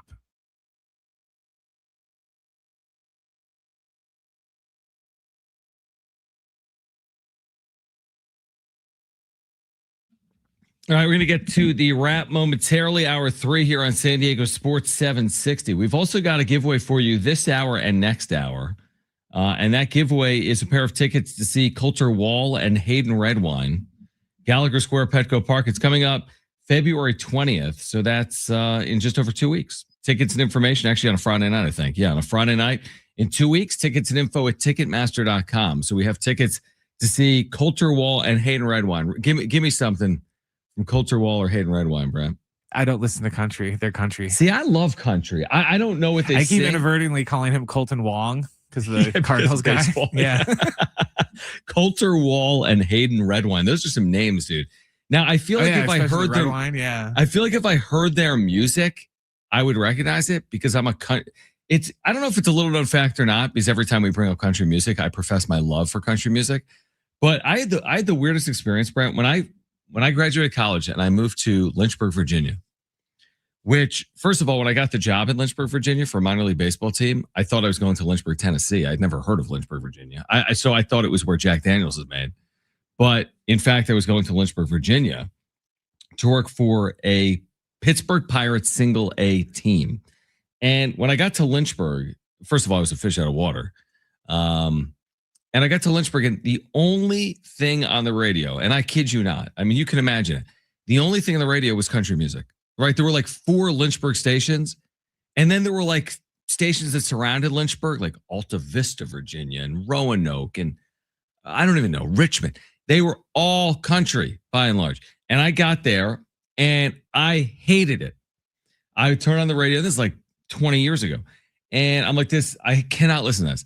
And it wasn't just modern country, especially 20 years ago. It was a lot of like 50s, See, like 70s. I like the older country, like Johnny Cash and Willie Nelson, and I like the older country. Well, I just don't like a lot of the newer. Our station, so the Lynchburg Hillcats like flagship, as if there were multiple stations, but like the station was an AM country station. AM country, like that's how big country is in the South. And they played a lot of like 60s and 70s country at the time, and I despised it. And then all of a sudden, I spent 5 years in Lynchburg, 5 seasons. So right out of college, I was like 21 when I first got there, maybe 22. I think 22. I don't know. But first 2 years, Brent, I could not deal with it. In the ballpark, country music. On the radio, country music. Everywhere we went, bar, restaurant, country music. All of a sudden, 2 years in, I'm like, oh my God, I love country music. It was like, I don't know what happened. Like my brain was rewired. It's more modern country, but like, I love country music. Wisconsin's the same way. It's just never clicked with me. It's just country music, right? Yeah. I don't know what it is. I mean, it's not that it's the only music that I like it, but I just like it. So anyway, you can see Coulter Wall and Hayden Redwine, if you like country music, coming up at Petco Park on February 20th. Again, at 4:30, Eben Novy-Williams, he wrote about potential buyers for the San Diego Padres, including 2 owners right now in the Premier League. So the latest reporting on the potential sale of the Padres with Eben Novy-Williams from Sportico. He's joined us before, like when Sheil Seidler brought her lawsuit against the Seidler brothers. He'll join us again coming up at 4:30. But right now, let's get to this. It's time for the wrap. Presented by Sombrero Mexican Food. Check out their website at sombreromex.com. Will Giannis be traded? I just saw some reporting from Shams that was on TV, and I listened to it at the break. He's leaving doors open both ways. Like, Yeah, he could be moved. Here are the reasons why. He's expressed interest to the organization being moved, but it has to make sense for the organization as well. And they're sifting through offers, which I do believe. I'm sure they're in active conversations with teams around the league, but it has to work for the Bucs. You cannot get this wrong. You cannot Dallas Maverick this thing. You just cannot Dallas Maverick this thing. I would still lean more towards it getting done, Brent. I want to get your perspective on it right now. It's just a couple of hours out. It's noon tomorrow Pacific, but I'm not leaning 90-10, but maybe I'm leaning 55-45 that he's dealt in the next 20 hours. I'm kind of leaning that it's not going to happen now. He just released a big Giannis just released a big statement to the Milwaukee Journal-Sentinel about how, if it happens, it happens. But if it doesn't, it sounds like he's not going to be all bent out of shape about it. It'd be one thing if he was just sitting in Milwaukee, just stewing over the last, week and a half because he hasn't been traded yet and everything. And he's just kind of been like, if it happens, it happens. If it doesn't happen, I'm cool with it either way because I want to be a Buck. He told the Journey Sentinel. It's just he realizes he only has, so many years left where he's going to be able to compete for a championship, and he wants to do it now. So I'm kind of leaning that it's not going to happen by tomorrow. Yeah. Right. The only thing is, and I saw the same thing, Champs brought up a really interesting point of if they do wait though, and Milwaukee decides to tank essentially in the second half of the year so they can get a lottery pick, and they'll go completely against what Giannis wants because he wants to win. He doesn't want to go back out there the second half of the year and just not play and tank so they can get a better pick. So they said that they might bump heads a little bit on that. I'm really curious. Again, I think it's the type of move that will draw crazy headlines, not just in the NBA, but in the sports world, especially just days in front of the Super Bowl. So we'll know more between now and noon Pacific tomorrow. Next question. Do you prefer the opening ceremonies or the closing ceremonies of the Olympics? Oh, this is a very interesting question. Opening. By the closing ceremonies, I'm over it. What are we closing? You know what I mean? Like the game is over. So I don't really know what we're closing. I guess they're looking to the next Olympics. They're like passing the baton to LA or wherever the 2030 Winter Olympics are. Do you know where the 2030 Winter Olympics are? The 2034 Winter Olympics are in Salt Lake again. So not terribly far from here, truthfully. But I'm not a closing ceremony guy. Now, am I an opening ceremony guy? Not necessarily that either, truthfully. They are in the French Alps. French Alps in 2030. So from Milan to the French Alps, to Salt Lake City, over the next 8 years. Am I going to watch the opening ceremonies? I think so because I like the anticipation for the Olympics. But after like 15 days, I don't think I need the closing ceremony. I don't know. I think the difference really is the opening ceremonies is more about waiting to see your respective country walk down the aisle so you can just, see them all go before the competition starts. The closing ceremonies are more about, oh, here comes, I don't know. She's the first one I could think. Here comes Michaela Schifrin after winning the gold medal. I don't know why she's the first Olympian that popped in my head. And she's Summer Olympics too, but whatever. But, it's more about, celebrating who won and looking back at, oh, here's so-and-so that won the gold medal, opposed to just, being the opposite of the opening ceremonies where we just get to see everybody leave. Yeah, that's a good point. You make an interesting closing ceremony argument. I don't find either one of them overly entertaining, yeah. But that's the difference in my opinion. I'm with you. Next question. Well, the Aztecs a favorite to win the Mountain West regular season title? So right now they're a half game off. We're talking about men's basketball. The Aztecs, the win yesterday, move a half game ahead of Utah State and New Mexico. Guess what? Those two teams meet tonight at 8 p.m. Pacific. A nationally televised game. I want to say FS1. I'll be watching 8 o'clock tonight. Utah State, New Mexico. The winner is even with San Diego State with 8 games to play in the regular season. The winner is 10-2. The loser of that game is 9-3. In terms of who I'd be rooting for tonight, this is a tough question. The Aztecs still have to go to the pit to play New Mexico. They've already been in Logan to play Utah State. They're 1-0 against New Mexico. I think you're rooting for the home team to hold serve, because if Utah State picks up a marquee road win, they've already got a home win against the Aztecs. I just feel like they move slightly ahead in the pecking order. But I could absolutely make the case that the Aztecs remain either a favorite or a co-favorite to win the Mountain West regular season title. And it will be decided, obviously, over the next month. But yeah, I mean, I think they're at they're in a good spot. Again, if you beat Grand Canyon without the call, you'd be in a great spot. But I do still believe they're in a good spot to win the Mountain West regular season title. Next question. Will the Padres be sold? Yeah, I think they will. And I do think it's a fair question because when they initially made us aware that they were exploring the sale, there are instances of teams being put up on the block and then not being sold. In fact, there's a lot of them. But now that Sheila Seidler settles her lawsuit with the Seidler brothers, not all of it, but at least a portion of it, I think it's cleared the way for a sale. And to me, it's no coincidence that Sheila Seidler's settlement coincides with us learning more on potential owners. Joe Lacob of the Warriors, 2 owners of Premier League clubs in Europe, specifically in England, have been linked to the San Diego Padres as well. In fact, the author, the reporter that broke that news about the owners of the Premier League clubs having interest in the Padres will join us in 15 minutes or 18 minutes. Eben Novy-Williams of Sportico broke that story, and he's going to join us live coming up at 4:30. So, yeah, I do think they're going to be sold. I think it's in the wishes of the organization right now. Ultimately, the San Diego Padres in 2012 were bought for $800 million, and they will likely command the richest sale total in the history of baseball because the richest sale in baseball history is the New York Mets by Steve Cohen. It was $2.4 billion. And this franchise likely commands north of $2.4 billion. An $800 million investment turned into $2.4 billion in 13 plus years is a really good investment because you've basically tripled up from 800 to 1.6, 2.4.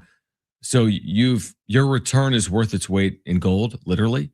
And it might be well north of 2.4 billion. It could be in the neighborhood of $3 billion, the San Diego Padres.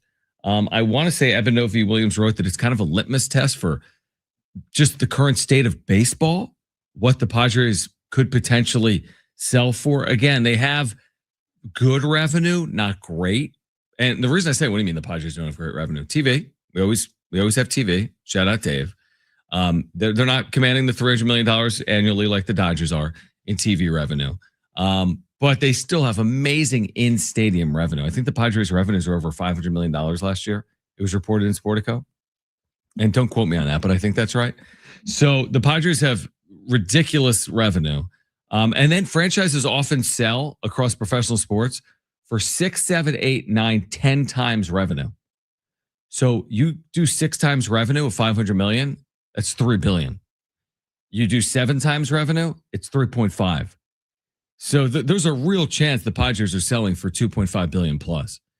And if you're the current ownership group and you don't even really want to be involved in the baseball business, you get out and you triple your money. You're getting out and you're getting a ridiculous return on your investment. Now, could you hold on to it, make more 5 or 10 years from now? Sure, but nobody really knows. But then you have to hold on to it for 5 or 10 years. So I do think ultimately the Padres are going to be sold.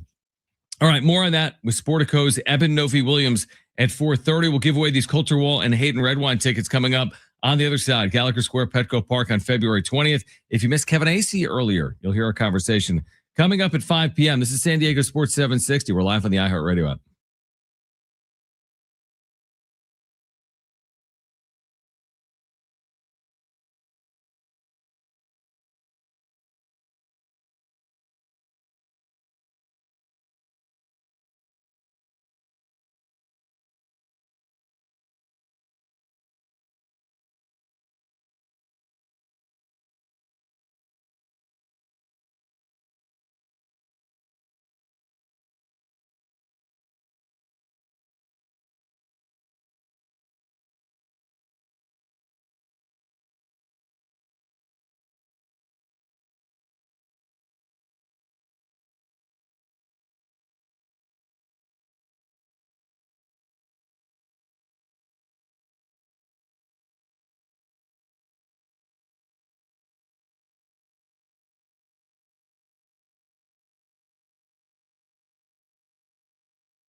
All right, San Diego Sports 760 congratulates our $5,000 winners in iHeartRadio's Thank a Teacher, powered by Donors Choose.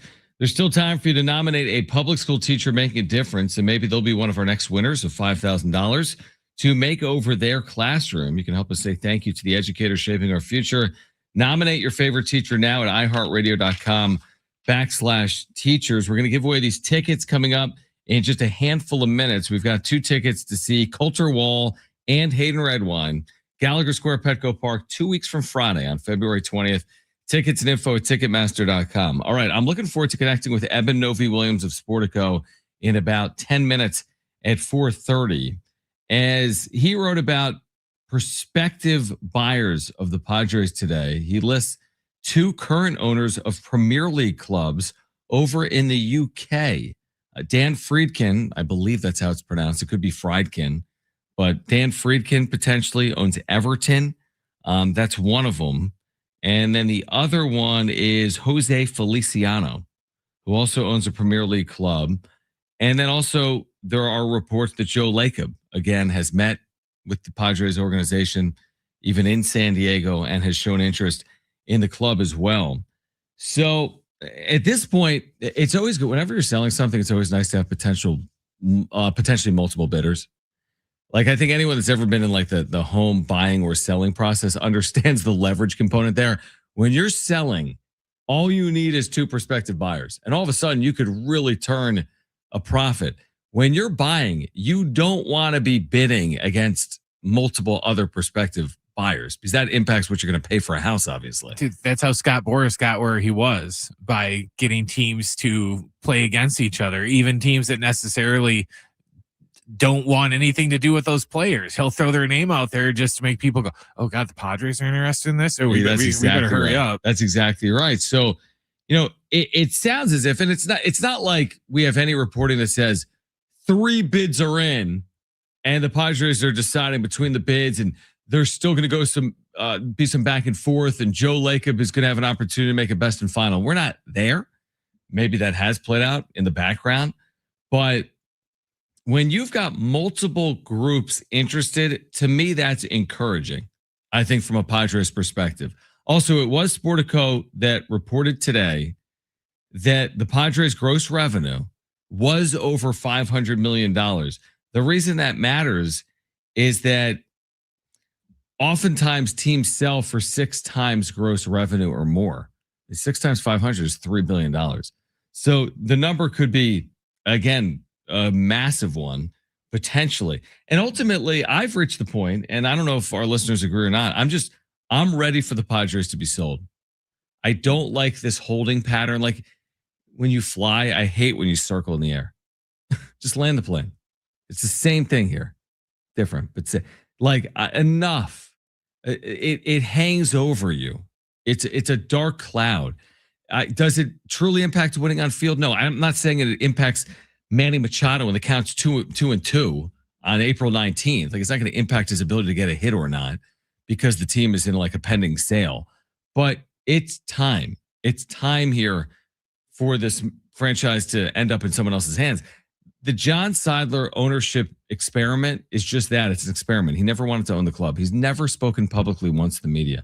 I have no idea when spring training begins next week and there's media availability if we'll hear from John Seidler. He's never spoken in a media scrum ever. This clearly isn't the job that he was seeking. Unfortunately, Peter passed. After a period of time, he became primary owner. I mean, we had the interim owner for a year. Who was that? Dude with the sweater? Someone put in the chat. Who was the owner for like a brief period of time that worked with Peter Seidler in finance or business? We're like, who is this guy? He wasn't even on the internet. Like, didn't even have a headshot. Yeah, we didn't think he existed for like a month. Dude didn't have a headshot. Someone tell me his name. It's on the tip of my tongue.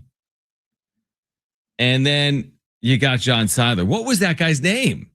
Peter. It's on the tip of my tongue. Just type in chairman of the Padres after Peter Seidler in like 2024 or whatever. But anyway, it's been all this like, it's just been up in the air. 2024, you had an interim chairman. 2025, you had John Seidler. Now the team is up for sale. I just want clarity. Just sell the team and point this thing in the right direction, and let's move on with it, is what I would say. That's where I am in this saga. I don't think there's any value in having this play out over the course of like years on end. Like, we need finality. We need resolution. And I don't know which owner is better suited to own the Padres than the other. I have no idea. But I have to assume that whomever comes in with their $1 billion plus offer is hopefully going to keep this organization pointed in the right direction. What was his name? Wait, give me a hint. Give me a hint. His initials are EK. Oh, Eric Katsenda, right? Yep. How did I not know that? How did I not know that? All right, let's touch base with the writer of the recent reporting about the Padres sale and some prospective buyers, Eben Novy-Williams of Sportico. He wrote about this earlier today. We'll catch up with Eben Novy-Williams from Sportico on the other side. But call right now if you want 2 free tickets to see Culture Wall and Hayden Redwine, Gallagher Square, Petco Park, February 20th. Tickets and info at Ticketmaster.com. Caller 5, those are your free tickets 2 weeks from Friday night. 877-767-4760. Caller 5, you have 2 free tickets to see Culture Wall with Hayden Redwine, February 20th at Gallagher Square. Call right now if you want those 2 free tickets. 877-767-4760. Eben Novy-Williams from Sportico joins us next on San Diego Sports 760.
This update is sponsored by AutoZone. Get in the zone. In NBA news, the Mavericks agreed to trade 10-time All-Star Anthony Davis to the Wizards. The Mavericks picked up 2 first-round picks, 3 second-rounders, plus 4 players, including Chris Middleton. Last night, the Aztecs took down Wyoming 72-63. Their next game is Saturday at Air Force. You can hear our pregame coverage with Fletch starting at 4, and John will have the tip after 5. It's time to say goodnight to that check engine light with a free AutoZone Fix Finder service. It'll help troubleshoot the likely cause of your light for free, so you can drive with peace of mind. Restrictions apply. Get in the zone. AutoZone.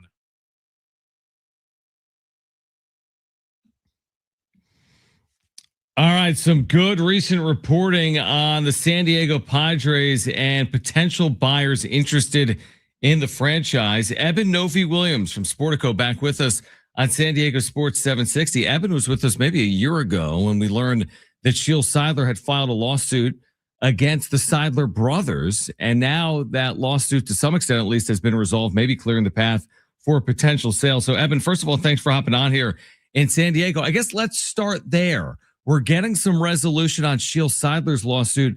What impact, if any, does that have on what comes next for the Padres? Perfect kind of bookends for us here. Yeah, I think it's a huge first step, or it's a huge step in that process.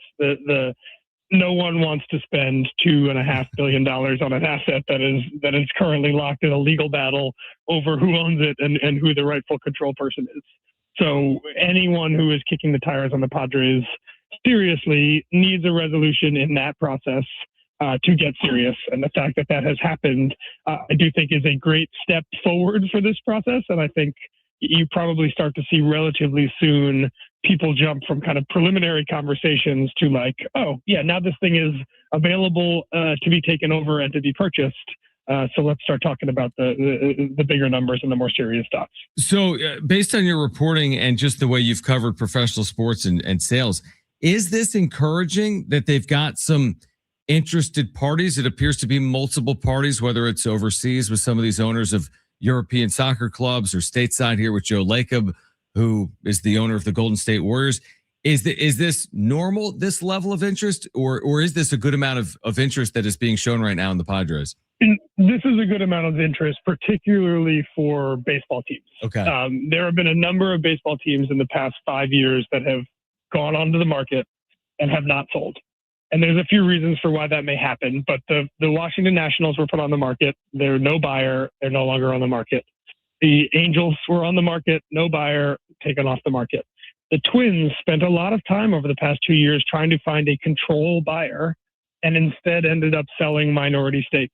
And it's a big question, I think, hanging over baseball right now about the looming labor battle, the economic inequality that exists in the sport. And California is a good example of the highs and lows of some of that. But yeah, the whole market is kind of intrigued by what a baseball sale in this environment looks like. And yes, if you're the Padres, this is a good franchise in a great city with a great stadium. All those things are attractive for buyers. But we're talking here about Dan Friedkin and Jose Feliciano and Joe Lacob are, not only are they billionaires, but they are experienced sports owners who have been down this road in other leagues, multiple other leagues, and for most of them. So yes, I think if you're a Padres fan, this is an encouraging list because it shows that there's interest there and there's interest from people who are heavy hitters. Eben Novy-Williams, Sportico, with us right now. He broke this reporting earlier today at Sportico. You can check it out online at sportico.com. You wrote something interesting to me. I don't think this was new reporting. Sportico had previously reported that the Padres' gross revenues was in the neighborhood of north of $500 million, right? And then you went on to say that sometimes, you get 6+ times gross revenue in a sale, right? And that could equate out to $3.5 billion. Is that revenue amount supporting the idea that the Padres could set maybe a Major League Baseball record? I think previously was maybe the New York Mets in that 2.4 range. Yeah, do their revenue support? Does it support more than $2.4 billion sale? Certainly the bankers who are doing it would tell you that it does. The Padres are really, from a baseball perspective, are a really good business. And $500 million is half of what the Dodgers make in a year. Okay. But for other baseball teams that are in the real world, it's a really good number. And as I said, the stadium is good. Attendance has been really good. The Padres are a good example of an ownership group that has chosen to spend. And as a result of spending, fans have rewarded them financially for it. So yes, I think that we value the club right now at $2.3 billion. I would expect this team, certainly with these bidders, if there is any kind of an auction that goes here, I would expect the team to sell for more than our number, so more than $2.3 billion. Is it going to eclipse what Steve Cohen paid for the Mets? Yeah, I think that's we'll see there. I mean, again, the challenge for pricing this right now is that you don't know if there's going to be baseball games next season, right, or after the upcoming season.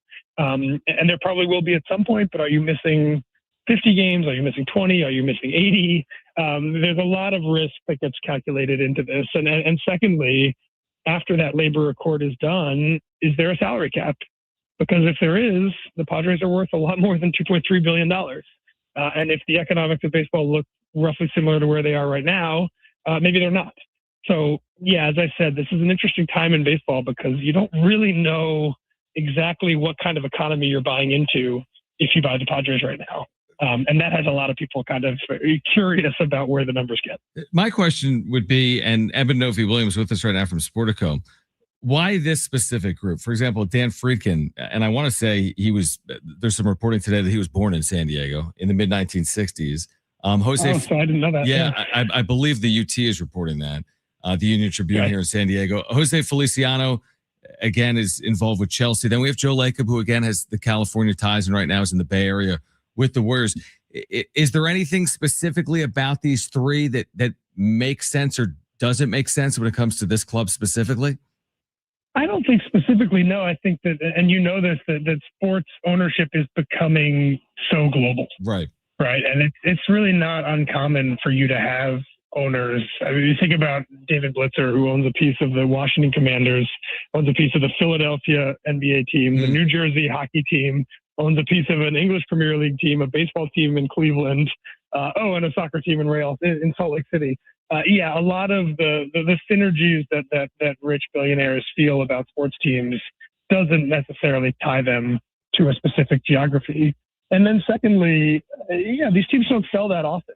So if you're sitting there with a couple $1 billion and you really want to get into major Big Four sports, there's only a couple opportunities a year. And if the sport you really want to get into is baseball, there's even less of that. So some of this is the scarcity value. Both Jose Feliciano and Dan Friedkin and Joe Lacob to a degree as well are trying to build these big multi-sport, multi-city, multi-franchise businesses. And again, I think that the Padres economics are pretty attractive. This would be an asset that I think a lot of them would love to add to what they're already doing in soccer or basketball or football. So typically what does come next? As in, how does something like this cross a finish line typically? Yeah, so from what I understand, things are still fairly preliminary right now, but I think there's an understanding of who the groups are in play that are serious. And someone else could come in at the last minute or could join later, but I think they know roughly what that looks like. And now they open what's called the data room, where the serious bidders start looking at the actual financials, not kind of the prospectus, but really get into the economics of the team and what it looks like, so they can start thinking about their bidding and their valuations. And then every process is a little different on the back end. Some people do single bid, best and final offer, lay it all out, and we'll pick one. Some people want to do multiple rounds, where if you get two people that are around the same price, see if you can tack a couple $100 million onto one of the two of them or both of them. So part of the end game is a little bit different. But my guess is that if they have real bidders and there's multiple ones of them, and my understanding is there's more than just the three people we're talking about that are interested.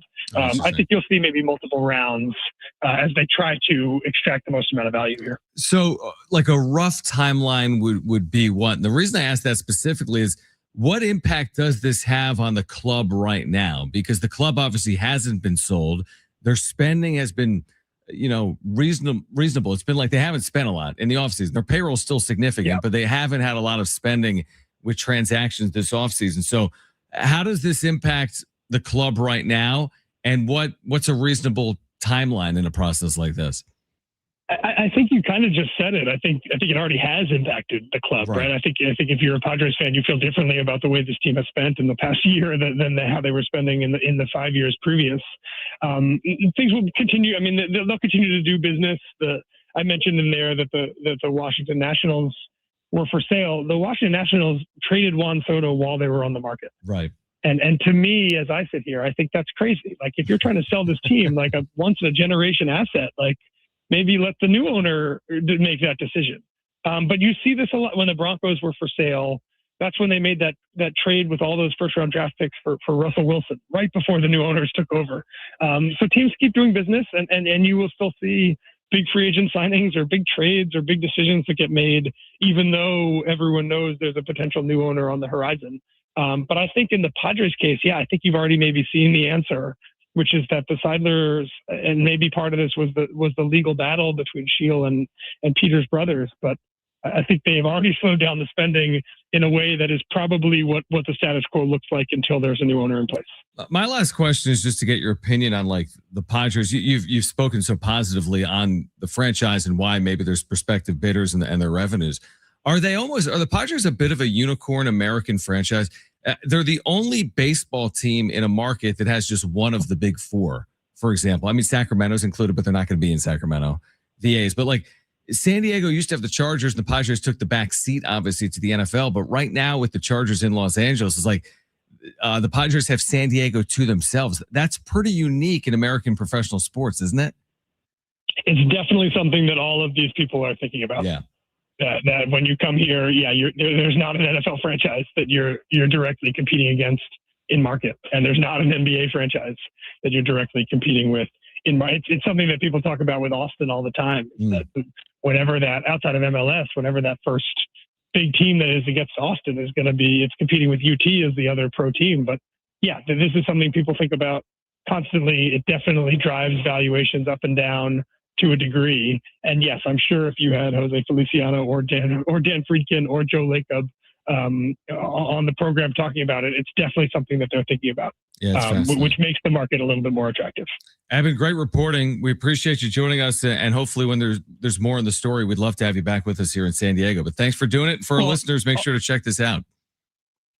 Thank you, John. Appreciate it. Yeah, appreciate it. Eben Novy-Williams, again with Sportico, with us here on San Diego Sports 760. We're going to react to that on the other side. If you missed Kevin Acee on this story, you'll hear that as well in the 5 o'clock hour. This is San Diego Sports 760.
All right, San Diego Sports 760. John Schaefer, Brent Sperry. If you missed Kevin Acee, you'll hear a conversation on a potential sale of the Padres at 5 p.m. But if you're wondering what's the dumbest take I've heard today in sports media, I'm going to share it with you.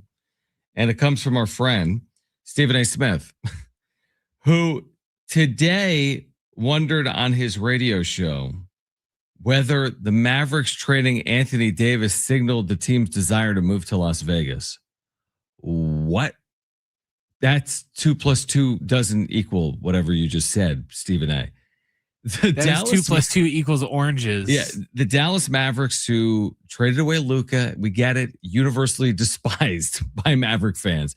Trading away Anthony Davis has nothing to do with the future of the organization. You know what has everything to do with the future of the organization? Well, Luka a year ago, and now Cooper Flagg has everything to do with the future of the organization. They didn't trade AD as a signal that they want out of Dallas, Texas. Dallas is an unbelievable market, a massive market. And there's no world where, because you've traded away Anthony Davis, you're signaling a desire to get to Las Vegas. If the NBA eventually puts a team in Las Vegas, and they very well could, they may do it, Brent, in 2 years. Because in 2026, Adam Silver said they will make a determination on expansion, whether they're doing it or not, 1 team or 2 team or no teams. So, and it very well could be Las Vegas and Seattle. Maybe there's a mystery city stop with San Diego. But like the Dallas Mavericks, if the NBA ends up in Las Vegas, what does that have anything to do with the Dallas Mavericks? The NBA does not want its franchises moving. If you're expanding, the last thing you want is a relocation before expansion. That's not good for a league, typically. So, yeah, I don't get that type of thinking. It's like, oh, the Padres are going to be sold. Are they going to move to Oakland? I mean, there's more conversation about, well, if you sell a team, could they move? Padres aren't going anywhere. They've got prospective bidders. It's going to go for, you just heard Eben Novy-Williams or Kevin Acee. They're going to sell for $2+ billion. It's seen as a great market. You just heard Eben Novy-Williams say that.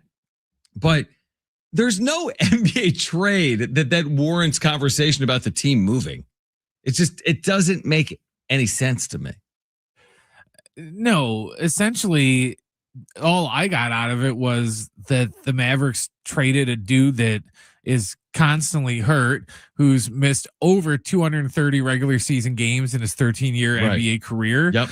And you got 2 first-round picks, 3 second-round picks, and honestly, the 4 players they got aren't really relevant. You know, Chris Middleton would have been 7 years ago, but he's practically on the court about as much as street clothes is these days. So we'll see. So this is more about, this is about the picks. Yes. The future capital. Well, that's like, this isn't the trade. This goes back to, what were we talking about recently? Oh, it was the Kyle Tucker deal. Like, there's going to be a stoppage. Kyle Tucker signed with the Dodgers. That's the domino that knocked over all the dominoes. Anthony Davis in his mid-30s is the domino that's going to move the Dallas Mavericks. Give me a break. Nobody cares. I mean, when he got traded there, everyone thought that was ludicrous on his face that he ended up there. Now that he's out, that's going to be the fall of Dallas's organization. No, they just drafted Cooper Flagg. Dude, Anthony Davis has kind of like become like a rich person's second home, to where they don't ever use it. It's just, we just have it because it's nice to have as like a source of property and income, and we can always just flip it in the future. It's just like, now teams are just acquiring Anthony Davis solely for the reason to flip him in the future. Yeah, exactly. I mean, listen, building around Cooper Flagg, I think makes a lot of sense. You look at the rookie year he's having, and like, on its face, shooting 48% from the floor. He's shooting 30% from 3, which I think is fine for his size. He's scoring 20.7 rebounds, 4 assists, 1 block, 1 steal. Like, I think by all measures, he's put together a very promising rookie year for Dallas. I'd be building around him too. Dude, as soon as Jason Kidd stopped playing him at point guard, that's when he started to turn it around, because he could just kind of go with the flow of the offense instead of having to, be Jason Kidd and have to, just dictate everything in the offense. So as soon as they took him out of the point, he's been doing better. But yeah, that's like the common strategy in all sports, isn't it? You get the number 1 draft pick and then you build around him. The Bears got Caleb Williams and they built around him. They didn't go and get him and then just do nothing else or just go and get a bunch of guys that are injured all the time. Yeah, no, I completely agree. Just like I wonder where Stephen A. like is he saying, "Hey, listen, this is going to elicit reaction," or is someone else saying, "Hey, this is going to elicit reaction," or is he actually thinking, like, I'm outsmarting the room here? Because we're not going to live in a world where the Dallas Mavericks are moving to Las Vegas. So, like, it's not happening. If the NBA goes to Las Vegas, it's because the NBA goes to Las Vegas. Well, and he, let's be fair here. Anthony Davis wasn't even there for a year. He's acting like, he's Luka or Dirk or something like that, to where it's just like all Maverick fans are going to be like, what? Anthony Davis isn't going to be there anymore? Oh, then just sell the team because I'm not going to show up to if he's not going to be there. The sell the team moment occurred a year ago and they didn't sell the team. The move the team moment happened a year ago. They didn't move the team.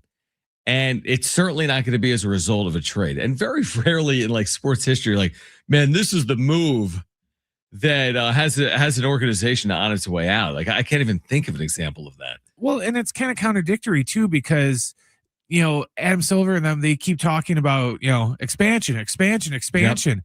It's not really expansion if you take a team away from one city and just move it to another one. You're not taking, 28 and making it 30 or 29. You're just taking 28 and leaving it at 28. So you're not actually expanding. Now, listen, am I a fan right now in the NBA of expansion?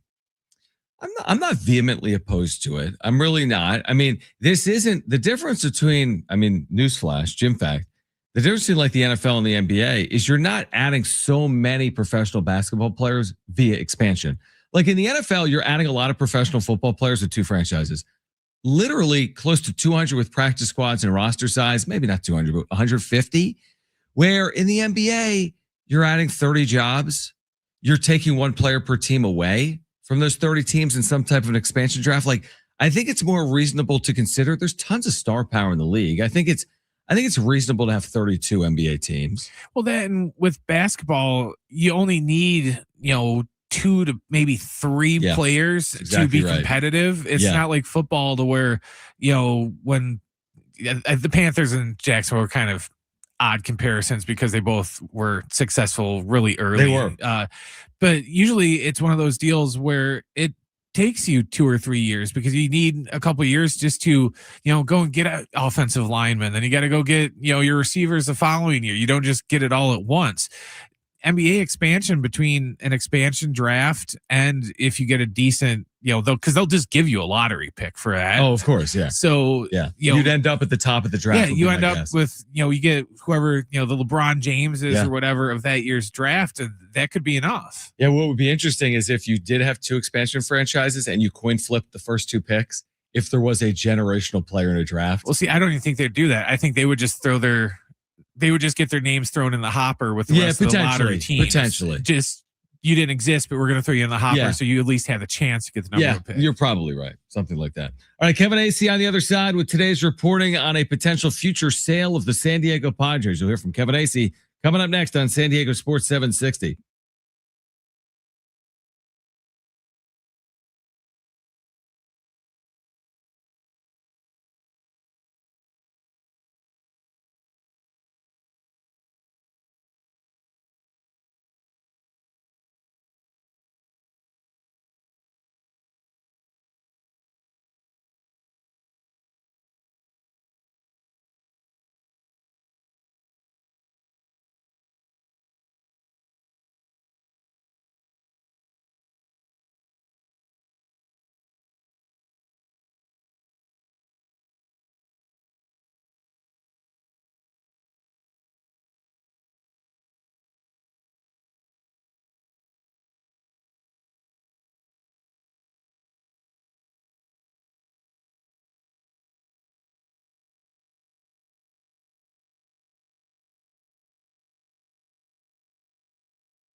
This report is sponsored by Unbound.org. In NBA news, the Mavericks agreed to trade 10-time All-Star big man Anthony Davis to the Wizards. Dallas picked up 2 first-round draft picks, 3 second-rounders, plus 4 players. The Clippers sent Chris Paul to Toronto, but according to ESPN, he's probably going to get traded again before tomorrow's deadline at noon. Last night, the Aztecs took down Wyoming 72-63 at Vias Arena. Their next game is Saturday night at Air Force. You can hear pregame coverage with Fletch starting at 4 o'clock, and John will have the tip after 5. Right now, there are young people across the world facing a tough choice: continue their dream of education or drop out to help their family put food on the table. You can help change their future in a single moment. See how far your support can go at unbound.org.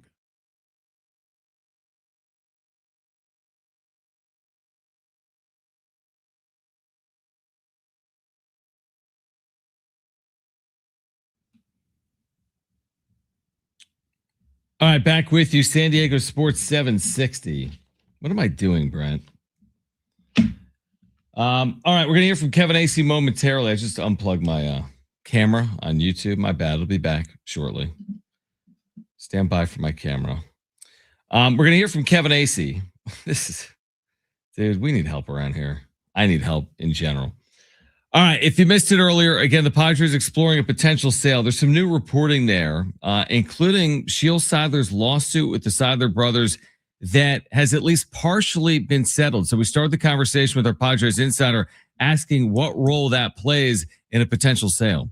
I think it does. I mean, no one's flat out said that this had to happen for them to complete the sale, but everyone said it would happen. It, needed to happen. Like there wasn't a requirement, but you're not going to sell the team with this hanging over it. And there's just so much that goes into this. Some of it I'm still trying to report out, but Sheil is the beneficial owner. She and her children, or minor children, are the beneficial owners of the largest portion of the team, 24%. There needed to be a settlement of a lot of her lawsuit. I think significantly, the portion still remains, as she says, they were in breach of their duty to properly execute the trust, which means pay her. And she wanted to, make sure the accounting, which I think is pretty standard, was done. I think that's significant because, it keeps alive. There's still tension between these parties and there needs to be resolution, which I think the sale will be a big resolution. So are the indicators there? I don't know if imminent is the right word, but they are heading in the direction of selling this franchise. Like in your reporting, you talked about, I think Joe Lacob may be meeting in San Diego, for example. There's some other reporting obviously out there today that you referenced in your article as well about Premier League owners. Is the expectation now that a sale becomes fairly likely at this point? Yeah, I mean, there was a while ago, not too long ago, maybe the last time we spoke, where it was like, gosh, I'm really not sure based on the conflicting comments that I'm getting from different people. But it became apparent last week that no, and I like the way you phrased the question. I don't know if imminent is the right word, but it became apparent here in recent days that it's going to happen almost certainly. Look, it could fall apart. No one, from my understanding, had as of a couple days ago, had made an official bid. People obviously, like Joe Lacob, have visited. He's the only one I know who has visited, spent quite a substantial portion of a day here with the Padres. Others have been given access to the books. So it's a robust, or a fairly robust process, and it looks like it's going to happen. Kevin Acee is our Padres insider. He's with us right now on San Diego Sports 760. From a fan perspective, what would a fan be looking for here from a next owner? As in, what do you think has the most value? Is it the purse strings, like the deep pockets? Is it a commitment? Is it ties to the area? What in this process, is most impactful on the future of the Padres? What I'll say is, Peter Seidler taught me as a mostly lifelong San Diegan, that commitment, man, is big. Now, Peter Seidler's commitment was not sustainable at his level of purse strings. So, complicated answer. And so purse strings are gigantically, enormously important. I mean, when you read the net worth, estimated net worth of the two Premier League owners, look, I know that people that follow the Premier League are familiar with these two very rich gentlemen. I am not still learning about them, but we're talking about big time money here. That should excite you, because if you're going to buy the team, you figure they're committed. They're not going to buy this team for $2.5, $2.7, $3 billion, or be a part of, a lead investor in a group that buys them and have them be the Tampa Bay Rays. So that should be exciting. And I know that there are people inside the organization that would be excited by that. That's not anything personal against the Seidlers, but it's just a fact. I mean, take a look at payroll and kind of a stagnation there. And I'll defend them on their spending, but also say, look, big portion of that is contracts that were already given out and that were given out a while ago. So, purse strings are huge. Kevin Acee with us right now in San Diego Sports 760. I'm sure we've had this conversation, but where do you land, or what do you make of it at some point? And you have more of the familiarity with it. There was a moment in time where Peter Seidler made a statement along the lines of, this team will be in this family's name for generations, right? And here we are, obviously, after his passing, and this isn't the first time something like this has played out in big time professional sports, but this could be outside of his family within the next handful of days, weeks, or months. Certainly. Where would Peter have landed on something like this, in your opinion? Hard question. Well, life comes at you, right? Peter was aware, from my, understanding in speaking to him, and then, and speaking to others while he was alive and after his passing. Peter was aware of his mortality and figured that he wasn't as long for this earth as he would like, but I really don't think he thought that his death was imminent, and he believed he would have, kept this team. He passed away, and he didn't have the wherewithal, and his family didn't have the wherewithal to be able to continue to fund the team at the level that, Peter did for one season, and really Ron Fowler and then Peter built up to, and then Peter really went for it in 2023. It's not Matt Seidler or John Seidler's fault that, they didn't buy the Padres. Right. They're not the ones who did that. So can't be mad at them for not being like, yeah, we're going to mortgage everything and bring in new investors and really do everything to give this team a $280 million payroll or $50 million payroll, whatever. What I'm saying is things happen, and, and the other thing is, and I will not disparage Peter Seidler. When he was alive, dozens of times I publicly professed my regard for him. Yeah. So I'm certainly not going to disparage him now. But Peter said a lot of things.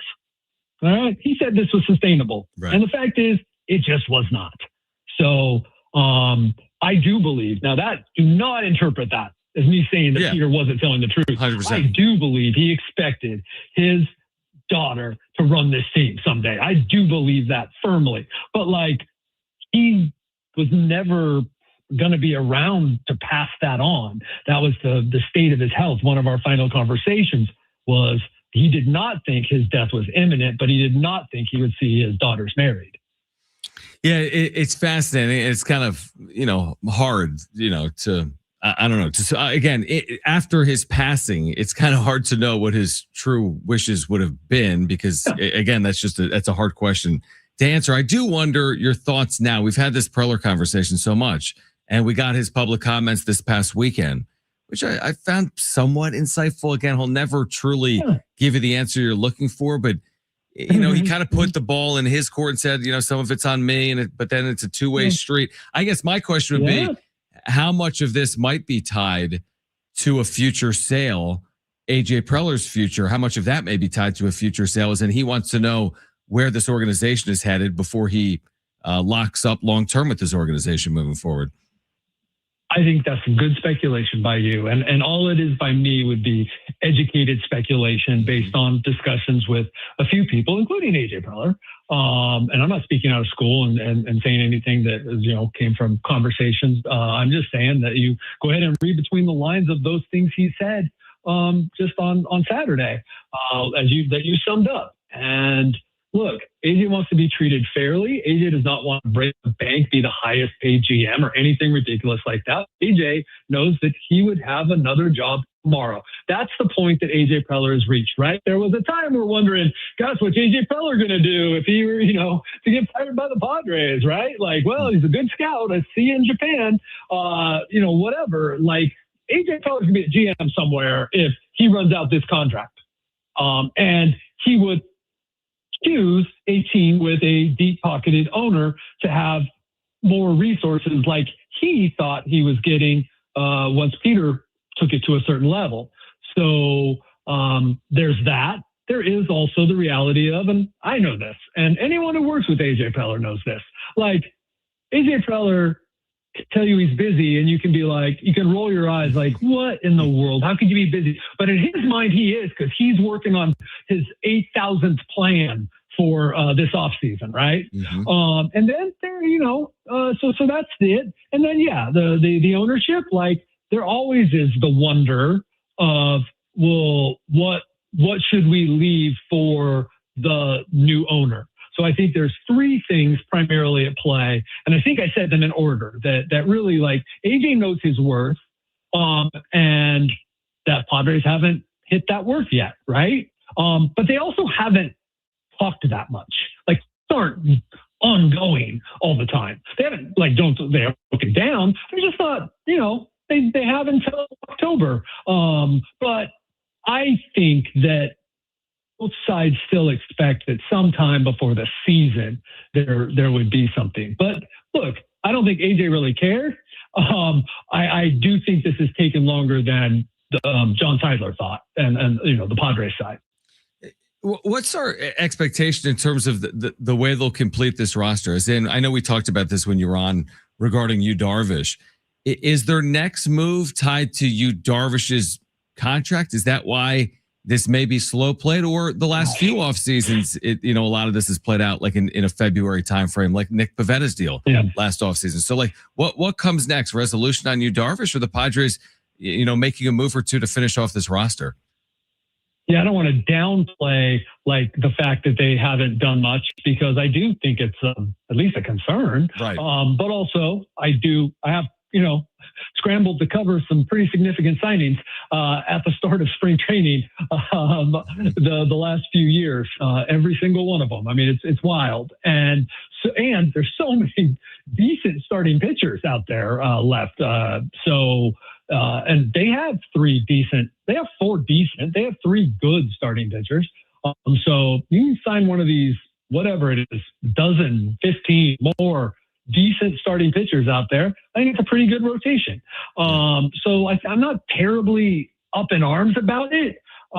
Yes, the Yu Darvish thing needs to get resolved. No one has flat out said, we got to resolve this before we can sign somebody. Mm-hmm. But the fact is, I wouldn't have reported it. They would not be speaking the way they are. And anyone who thinks that it wasn't true or something, just read quotes by players and Preller talking about Yu Darvish and his desires to help the team and all that. Like, they wouldn't be talking this way if they didn't know that Yu Darvish is in some way going to help them out financially. So it's not like it has to be Yu Darvish. Oh man, goodness. Now we can sign the check. But yes, they need resolution on the Yu Darvish side. One more before you go. I'm just curious to get your thoughts.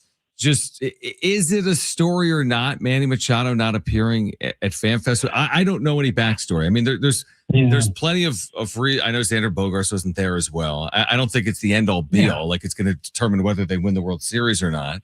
But what is your reaction to me? I don't think he did the community events the day before, and he wasn't at FanFest on Saturday. What's the reasoning there? Right, and he has done those in the past, not like once or twice, but he does that. Like, that Manny's there. it was interesting that there was no reason assigned where Xander had a family obligation. So I'm not going to tell you there's nothing. I haven't found out anything. I suspect there's something. I mean, but guys, like, they're also, first off, I just don't think it's important, even if there was something. Though, if I find out that there was, I'll report it. But like, I just don't, just because like it's Manny Machado and kind of nothing sometimes is something, if you know what I mean. Yeah. But like, I'm with you. Like, okay, whatever. You know, but yeah, I mean, you know, who knows? But it is odd enough that I suspect something. That's all I'm saying. Yeah. I don't think it's a big deal. I just don't. Yeah, I agree. That's my general set. It's just like anything with Manny Machado is kind of under a microscope, and when you're not somewhere, And people are going to ask by the way, why. that's a compliment we're giving him as well, too. Like, Manny Machado, the guy, Yeah. is usually like 90% of these types of things, if not higher. Manny Machado's there. Mhm. He wasn't for their two big things they do right before the season. That's notable. And it's odd that they wouldn't give a reason for it and that he wouldn't be there. That's just odd. Like, was there, you know, if there was some reason, and Manny's a very private guy too, so I respect that, Mhm. but it's just odd. So I'm not saying it's nothing. Yeah, no, I completely agree. Kevin, great reporting. Appreciate you taking time on a busy day, and we'll connect with you with spring training getting underway. When are you going to be there? Next week? Yeah. Yeah. Crazy. Thanks, Kevin. We appreciate it. All right. Hey, thanks, man. See you. All right, Kevin Acee, our Padres insider. The latest on the NBA trade deadline, plus another concert ticket giveaway coming up for you as well. Stay with us on San Diego Sports 760.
All right, San Diego Sports 760. My computer's all like bogged down, so I can't take this commercial break off, but I'll blame Jim.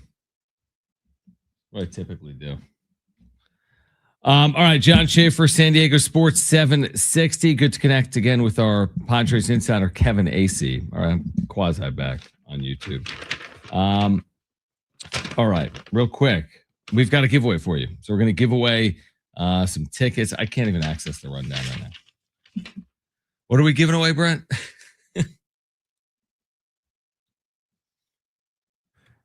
Coulter Wall and Hayden Redwine. Okay, we'll do that coming up in the next handful of minutes. Again, the story today is the potential sale of the San Diego Padres. I mean, the conversation we heard with the reporter at Sportico, Eben Novy-Williams, where he's like, the potential sale has already cast a large shadow over the Padres. He's like, look at their offseason. Their offseason is tied to their sale. They haven't done anything. They've committed no dollars. You know, relatively speaking. Yeah, Michael King.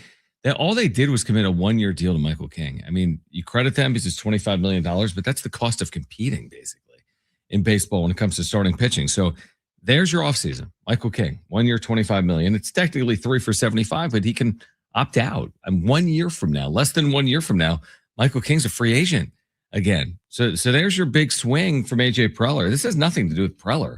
It has everything to do with the organization. I mean, Preller's going to be handcuffed by the club that he works for, by ownership and their wishes. And it would be interesting to know what it has been like to be in Preller's shoes.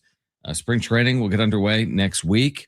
He has expressed a desire to improve the roster, yet the roster remains stagnant, essentially. It's not like they're so incomplete that it's inconceivable to see them put together a team that's capable of competing for the postseason. That's really not the point at all. That's not the state of the roster, but it's like you've come so far to hopefully not just stop right here. Like, you need to complete this roster. There's no point in having a payroll that's above the luxury threshold that is incomplete. That doesn't make any sense to me. And it ultimately won't be the case. They'll add a 5th starter, presumably. They'll add a DH, potentially. They'll grab a bench bat. There'll be, again, minor league free agents fighting for jobs, right? These non-roster invites will fight for jobs over the next 6 weeks as well in Peoria. So, again, it's not like they got to put the whole thing back together. They did win 90 games last year. There isn't like a wholesale change from that roster. But John, Robert Suarez, and Dylan Cease and Luis Ariz. But everyone, Dylan Cease didn't have a good year, nor did Luis Ariz. And Robert Suarez was very good, but they didn't have Mason Miller for 4 of the 6 months last year. If you insert Mason Miller for Robert Suarez, that's arguably, not arguably, I think it's an upgrade. Some would argue it's a significant upgrade. So, and you're getting Joe Musgrove back. Now, to what extent, we'll find out in the coming months because he's coming off Tommy John. And Michael King, again, is coming off injury. So we'll see how he pitches in 2026. But I don't see some, crazy difference right now between the 2025 Padres and the 2026 version of the Padres. Like, to me, it doesn't feel like it's night and day. In fact, some of it is like arguable what the primary differences are. And again, Cease threw a lot of innings for him. Luis Ariz started a lot of games for him. Robert Suarez closed a lot of games for him. But again, Cease's numbers overall were below average. Luis Ariz, by his standards, was below average.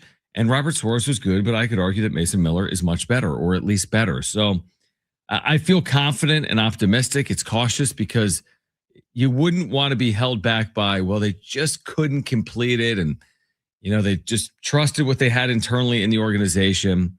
Even though if they spent a little more money, they would have, potentially gotten to the postseason and won in the postseason. So we'll wait. They're going to make moves. It's not done. Whether it's a trade, whether it's free agency, whatever they're going to do, they're clearly going to do something. So they're not done, but we'll see what they're going to do in the coming days. And then the question becomes when spring training starts, do we hear from John Seidler? Like, is he going to speak? My guess is probably not, based on his track record. My guess would be Eric Gruppner or AJ Preller. Maybe. I'd be hopeful that we'd hear from John Seidler. That would be encouraging just to get an update on everything. But I don't know if we're going to see that or not from John Seidler. I mean, if he hasn't done it to this point, Brian, is he really going to do it now? I know. I said during the break, just how crazy would it be if we go through the whole process of, the lawsuit, the sale, and everything without hearing not as much as a peep out of John Seidler the whole time. He comes in, takes ownership, sells the team, and pieces out without even saying a word. I mean, it's possible at this point with the Padres maybe close to a sale. It is possible that's what plays out. All right, call right now if you want a pair of tickets to see Coulter Wall and Hayden Redwine at Gallagher Square, Petco Park, February 20th. Tickets and information at Ticketmaster.com. Our number, 877-767-4760. Caller 3 are going. 2 free tickets 2 weeks from Friday night to see Coulter Wall and Hayden Redwine at Gallagher Square, Petco Park, February 20th. 877-767-4760. Caller 3, you have 2 free tickets. 877-767-4760. The latest on the NBA trade deadline quickly approaching tomorrow at noon. Plus, getting you ready for Super Bowl 60 and Brent's back page on San Diego Sports 760.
This report is sponsored by Anderson Plumbing, Heating, and Air.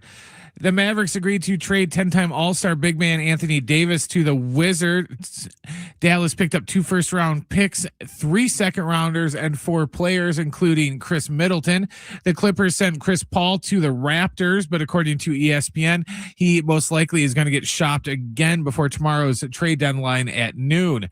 Last night, the Aztecs took down Wyoming 72-63 at Viejas Arena. The team's next game is on the road at Air Force Saturday night. Our pregame coverage will begin at 4:00, and John will have the tip after 5. Choosing the right home service company isn't just about fixing what's broken. It's about trusting who's in your home. That's why homeowners count on Anderson for friendly, professional service that keeps everything running right. Visit AndersonPHA.com.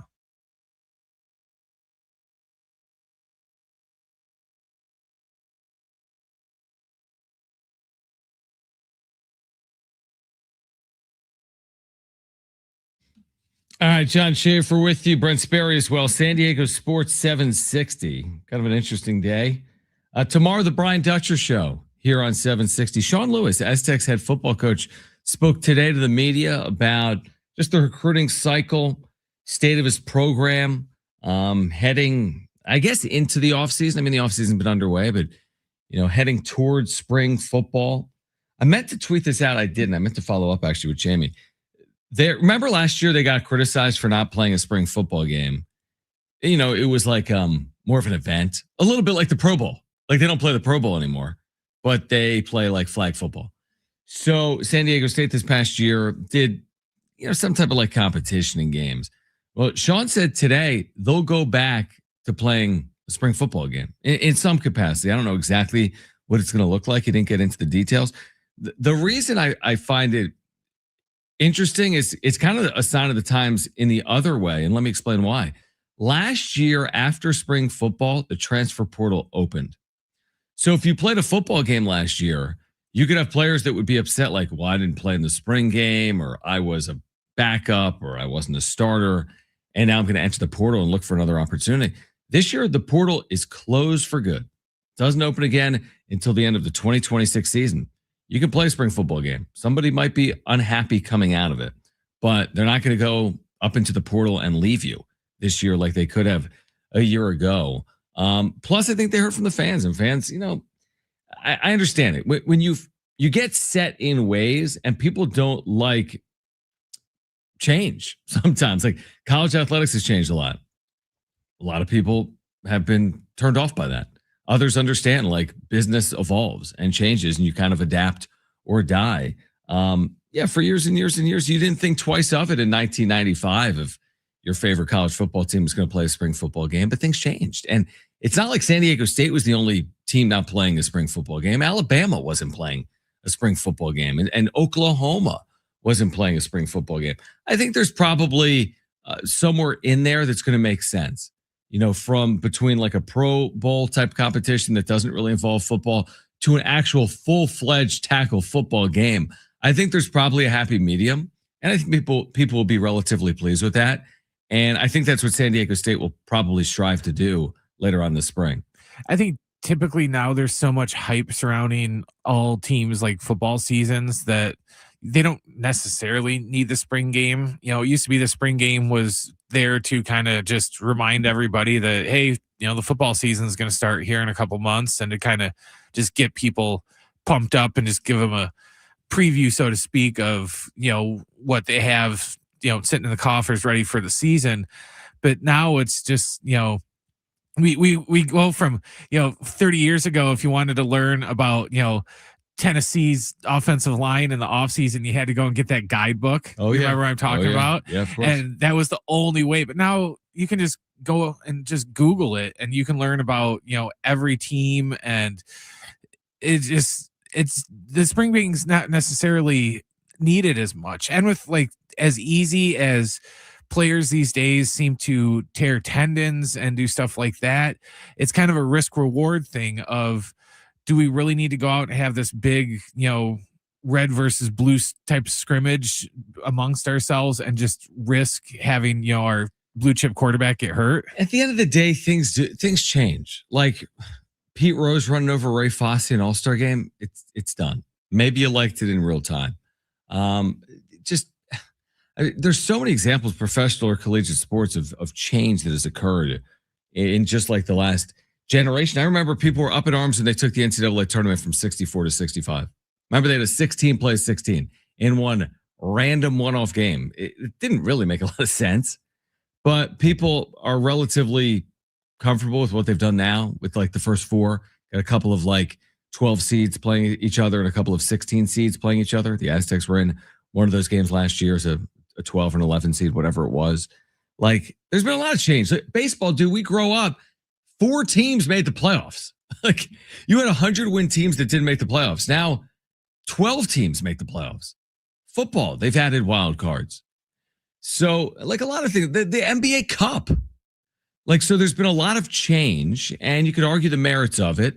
They have a clock in baseball. Who would have ever thought, like, do you think that like Abner Doubleday thought that would ever come? Like, no. Well, hell, we're 2 years away from having like robot umps. People would have been like, what's a robot? No, that's this year in the sport, right? Yeah. We have automatic balls and strikes. I'm just saying going from to full robot, not just the automated. Like, we're probably, because once this takes off and people like it and realize that it's more accurate than the actual human umps, I think they're going to take it a step farther, and they're just probably gonna keep going. Now, I would just say, like, my point is there's something in there where it's like you just want like a compromise. Like, nobody wants baseball to go to like 4 outs an inning. Like that's a complete change of the fundamentals of the sport. And nobody's saying, hey, put a 4-point shot in basketball. Although who knows, that could present itself one day. And nobody wants like a golden football in the fourth quarter where touchdowns are worth 12 points. Like that's not necessarily what people are asking for. But sometimes like you do make changes. The NFL has changed its kickoff policy. Why? Because a lot of people got injured on kickoffs. And they didn't think it was in the best interest of their sport to continue with what they were doing previously. They've created rules that protect quarterbacks. That's inarguable. And by the way, it's probably good for the league. And their revenue. The league relies heavily on the stardom of that position and the playmakers at that position. It's just a long way of saying that, people get up in arms about, college football, that was the transfer portal, and college basketball has NIL. And okay, other sports have changed too. And, I think it's still at the end of the day, do you like waking up on a Saturday and turning on, your favorite college football team, or watching the Aztecs out here in San Diego, or watching the Aztecs in Mountain West basketball play like they had last night against Wyoming? At the end of the day, it's still college sports to me. I still, love it like I did when I was a kid, probably even with the change. The thing is, when you're a kid also, when it comes to sports, you don't understand the mechanisms of the game, the political aspect of it, right? There was stuff going on in baseball in 1989 too. We just weren't aware, okay? When Pete Rose was banned from the sport, for example, it's not as big of a story when you're 7 years old. It's a lot bigger when you're 37. Just like when you're a 10-year-old, you're not really overly concerned about the political structure of the nation. You might be more so when you're in your 30s or your 40s. So we have different perspective. Your perspective on things changes. And they'll be saying the same thing 30 years from now. We'll talk to a 40-year-old in 30 years and they'll be like, I liked sports the way they were when I was 10. Well, when you were 10, I was 40. And we were complaining about sports when you were 10. So a lot of it is based on perspective. I could easily make the case there's never been a better time to be a sports fan in America. You can watch everything. You can consume everything. Everything's available at your fingertips. Now, it ain't cheap. I'll be the first to tell you that. If you want to watch the NBA, there's a lot of streaming. If you want to watch the NFL, there's a lot of streaming components. But by and large, I think it's a good time overall to be a sports fan, even with the ebbs and the flows, the comings and the goings, the changes. That's the way I kind of look at it from 30,000 feet. Anyway, I don't even know how we got there. I have absolutely no idea. Brian Dutcher's show will be tomorrow at 6 p.m. right here on San Diego Sports 760. Again, Dutch getting ready for the Aztecs. They'll be at Air Force on Saturday at 5 p.m. Pacific. So San Diego State at Air Force. Now, Air Force is winless in the league. Do I need to remind Aztec fans what played out last year at the Air Force Academy? You almost don't want to bring it up, but you almost have to tell the story. San Diego State needed a length of the floor buzzer-beating play from Wayne McKinney III to win at the buzzer in overtime against Air Force in a game that they seemingly were left for dead a couple of times, the way I remember it. Yes, it's very Tyus Edney. Very Tyus Edney. There was a screen set at midcourt by Jared Coleman-Jones that sprung Wayne McKinney III down the floor. He laid it in a half second before the buzzer. It went through the net at 0.0. And that is the reason why San Diego State made the NCAA tournament. That ball rims out. Jared Coleman-Jones is called for an offensive foul. By the way, it wasn't, but if he was called for one, San Diego State would not have been in the NCAA tournament last year. So all of the games are important, is the point. Whether it's Utah State or Air Force, they're all important. And San Diego State will strive to win at Air Force on Saturday at 5. We'll have pregame coverage at 4. And again, Brian Dutcher will have much more on that game for us beginning tomorrow at 6 p.m. right here on San Diego Sports 760. We'll take a timeout. Brent's back page is on the other side. We're here until 6 p.m. This is San Diego Sports 760. We're live on the iHeartRadio app.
Oh, where does the 4 hours go, Brent?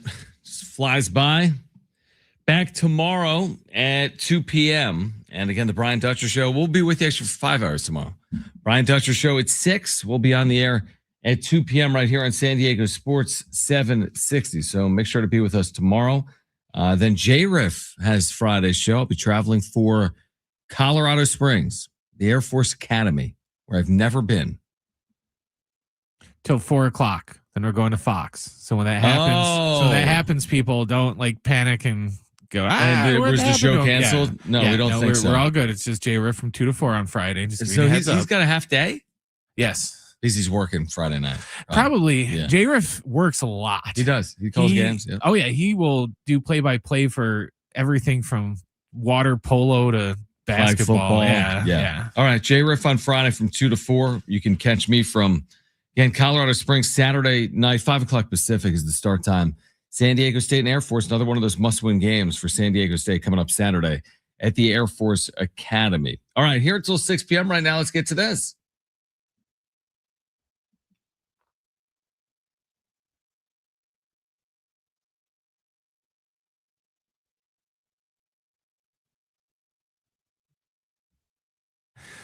All right, John, we have some horror movie news today, which I know you don't like horror movies. I still laugh out loud just remembering the story of you saying how you accidentally turned on the Ed Gein thing on Netflix, not knowing what it was. What was it? The dude that made lamps and stuff out of human skin. Yeah, what was that about? Well, it's about Ed Gein. I hated that show. Yeah, well, Ed Gein was one of the inspirations. I was like from Wisconsin or something. Oh, yeah, we got lots of serial killers from Wisconsin. There's a t-shirt you can buy about it. Yeah, what was that? But Ed Gein was one of the inspirations for the Texas Chainsaw Massacre film. Well, the Texas Chainsaw Massacre franchise, the rights to it was bought out today by A24, which is a movie production company that the steak sauce company. No, that's A1. That's A1. I like A1 too. But A24, they did like they did Midsummer and like The Witch and Heredity. They're kind of like the big name in like horror now. They kind of do. It's not necessarily independent horror films, but they're not like big mainstream ones. In a way, they're kind of like artsy fartsy horror movies, for a lack of a better term. But they've purchased the rights to it, and they said they've already started working on a TV series and a new movie based on the horror franchise. And one of the guys that was involved in there's going to be a producer on one of the shows was Glenn Powell. Okay. He's the actor. You would know who he is because he was in a movie you actually saw. He was in Top Gun Maverick. Yes. He was, I know he is. Okay. Yeah. Wasn't he in some Sydney Sweeney movie that I never saw? Yes. Yeah. Yep. But he's supposed to be one of the executive producers. He's working with a couple other people on the show. So it's going to be kind of interesting just because I want to see what A24's take on it is. Chainsaw Massacre and like the terms of like the big horror franchises, like your Friday the 13th, Halloween, Nightmare on Elm Street, and Screams is kind of always considered below all of those. So I'm interested to see what A24 does with it to try and maybe elevate it a little bit and put a different spin and twist on it. Didn't you say Scream 7, by the way, was coming out? Yeah, in like a couple weeks. They have a Super Bowl ad or no? Yes. Okay. Well, we'll see how Scream 7 goes. I didn't like the last two Screams, and that was one of my favorite franchises. Aren't you supposed to come out with these movies in like Halloween time frame, not like Valentine's Day? They never do it that way. That's just like if you ever go back and look at like the release dates for Christmas movies, none of them come out on Christmas. It's like they all came out like, I think if I remember right, like It's a Wonderful Life came out in like July or something like that. So most Christmas movies don't come out during Christmas. Halloween movies don't come out during Halloween unless you are Halloween, and they'll take advantage of it. But yeah, they should do that more. All right. What else you got? McDonald's has a really weird thing that you can get for Valentine's Day, but you can only get it through an online drop starting on February 10th. McDonald's is offering free McNugget caviar kits. What do you mean caviar kits? I mean caviar. They're going to give you. They announced a partnership with You can go to McNuggetCaviar.com, and the promotion marks McDonald's first collaboration with Paramount Caviar, a U.S.-based caviar supplier known for serving Michelin-starred restaurants and luxury hotels. What's going to happen is each kit includes a 1 ounce tin of, I'm not going to try to pronounce this, some kind of sturgeon caviar, labeled as McNugget caviar, and a $25 arch card that is redeemable towards chicken McNuggets, a cream frige, I think it is, and a mother of pearl caviar spoon. So pretty much you will get the caviar and like a gift card, and then you have to take it to a McDonald's, and then they will give you your stuff. I think I know the answer to this. You've never had it. No, I've never. What kind of circles do you think I hang out in? I'm sitting there eating caviar in the weekends. But I wouldn't touch the thing if it was in front of me ever, right? I don't know. If it was free, I guess I'd try it just so I could say that I tried it. I doubt I'm gonna like it. It's fish eggs. Yeah. And I don't think I was ever like, oh, you know what would be, this McNugget is really awesome, but you know what it's missing? A big dollop of fish eggs on top of it. Yeah, exactly. They don't seem to go together. I didn't think they went together either. I kept checking because I thought for sure this is going to be like a Jim story where we're going to learn that this is only in France or some country where, you know, they eat caviar all the time. No, it's in America. So, okay. So yeah. So if you want to try the weird ass combination of caviar and chicken McNuggets, you can just go to I'll give it, where was it? McNuggetCaviar.com, and you can Nugget caviar. Okay. And then finally, Chipotle is giving away some free meals for about 100,000 fans during the Super Bowl. Chipotle announced that they are not necessarily doing a commercial during the Super Bowl, even though they kind of are. They're dropping a secret text to claim code after halftime of the Super Bowl that will award free entrees to the first 100,000 fans. The code's going to be released on Instagram Reels while the brand is airing an AI generated TV ad during the game to make a statement about, quote, real food in the era of artificial ads. So before you throw a fit about them, no, it's an AI. They're trying to make some sort of social point, with it. So we'll see how that works. But they're giving away 100,000 burritos essentially. Yes, because how it's going to work is sometime after halftime and before the third quarter, when the AI generated commercial airs on TV, Chipotle is going to drop a 30-second Instagram reel called the Chipotle Realist 30. That video will include a text to claim code, and then the first 100,000 fans. Delish, why did you do that? Thank you. They just did a drop down window on me. The first 100,000 fans that text the code to 888-222 will get a free entree redeemable through February 12th. That sounds great, actually. Yeah. That's 100,000. Again, how many? I wonder how many of those will be claimed. Of the 100,000 that are claimed, how many people? But how many people then are going to use it?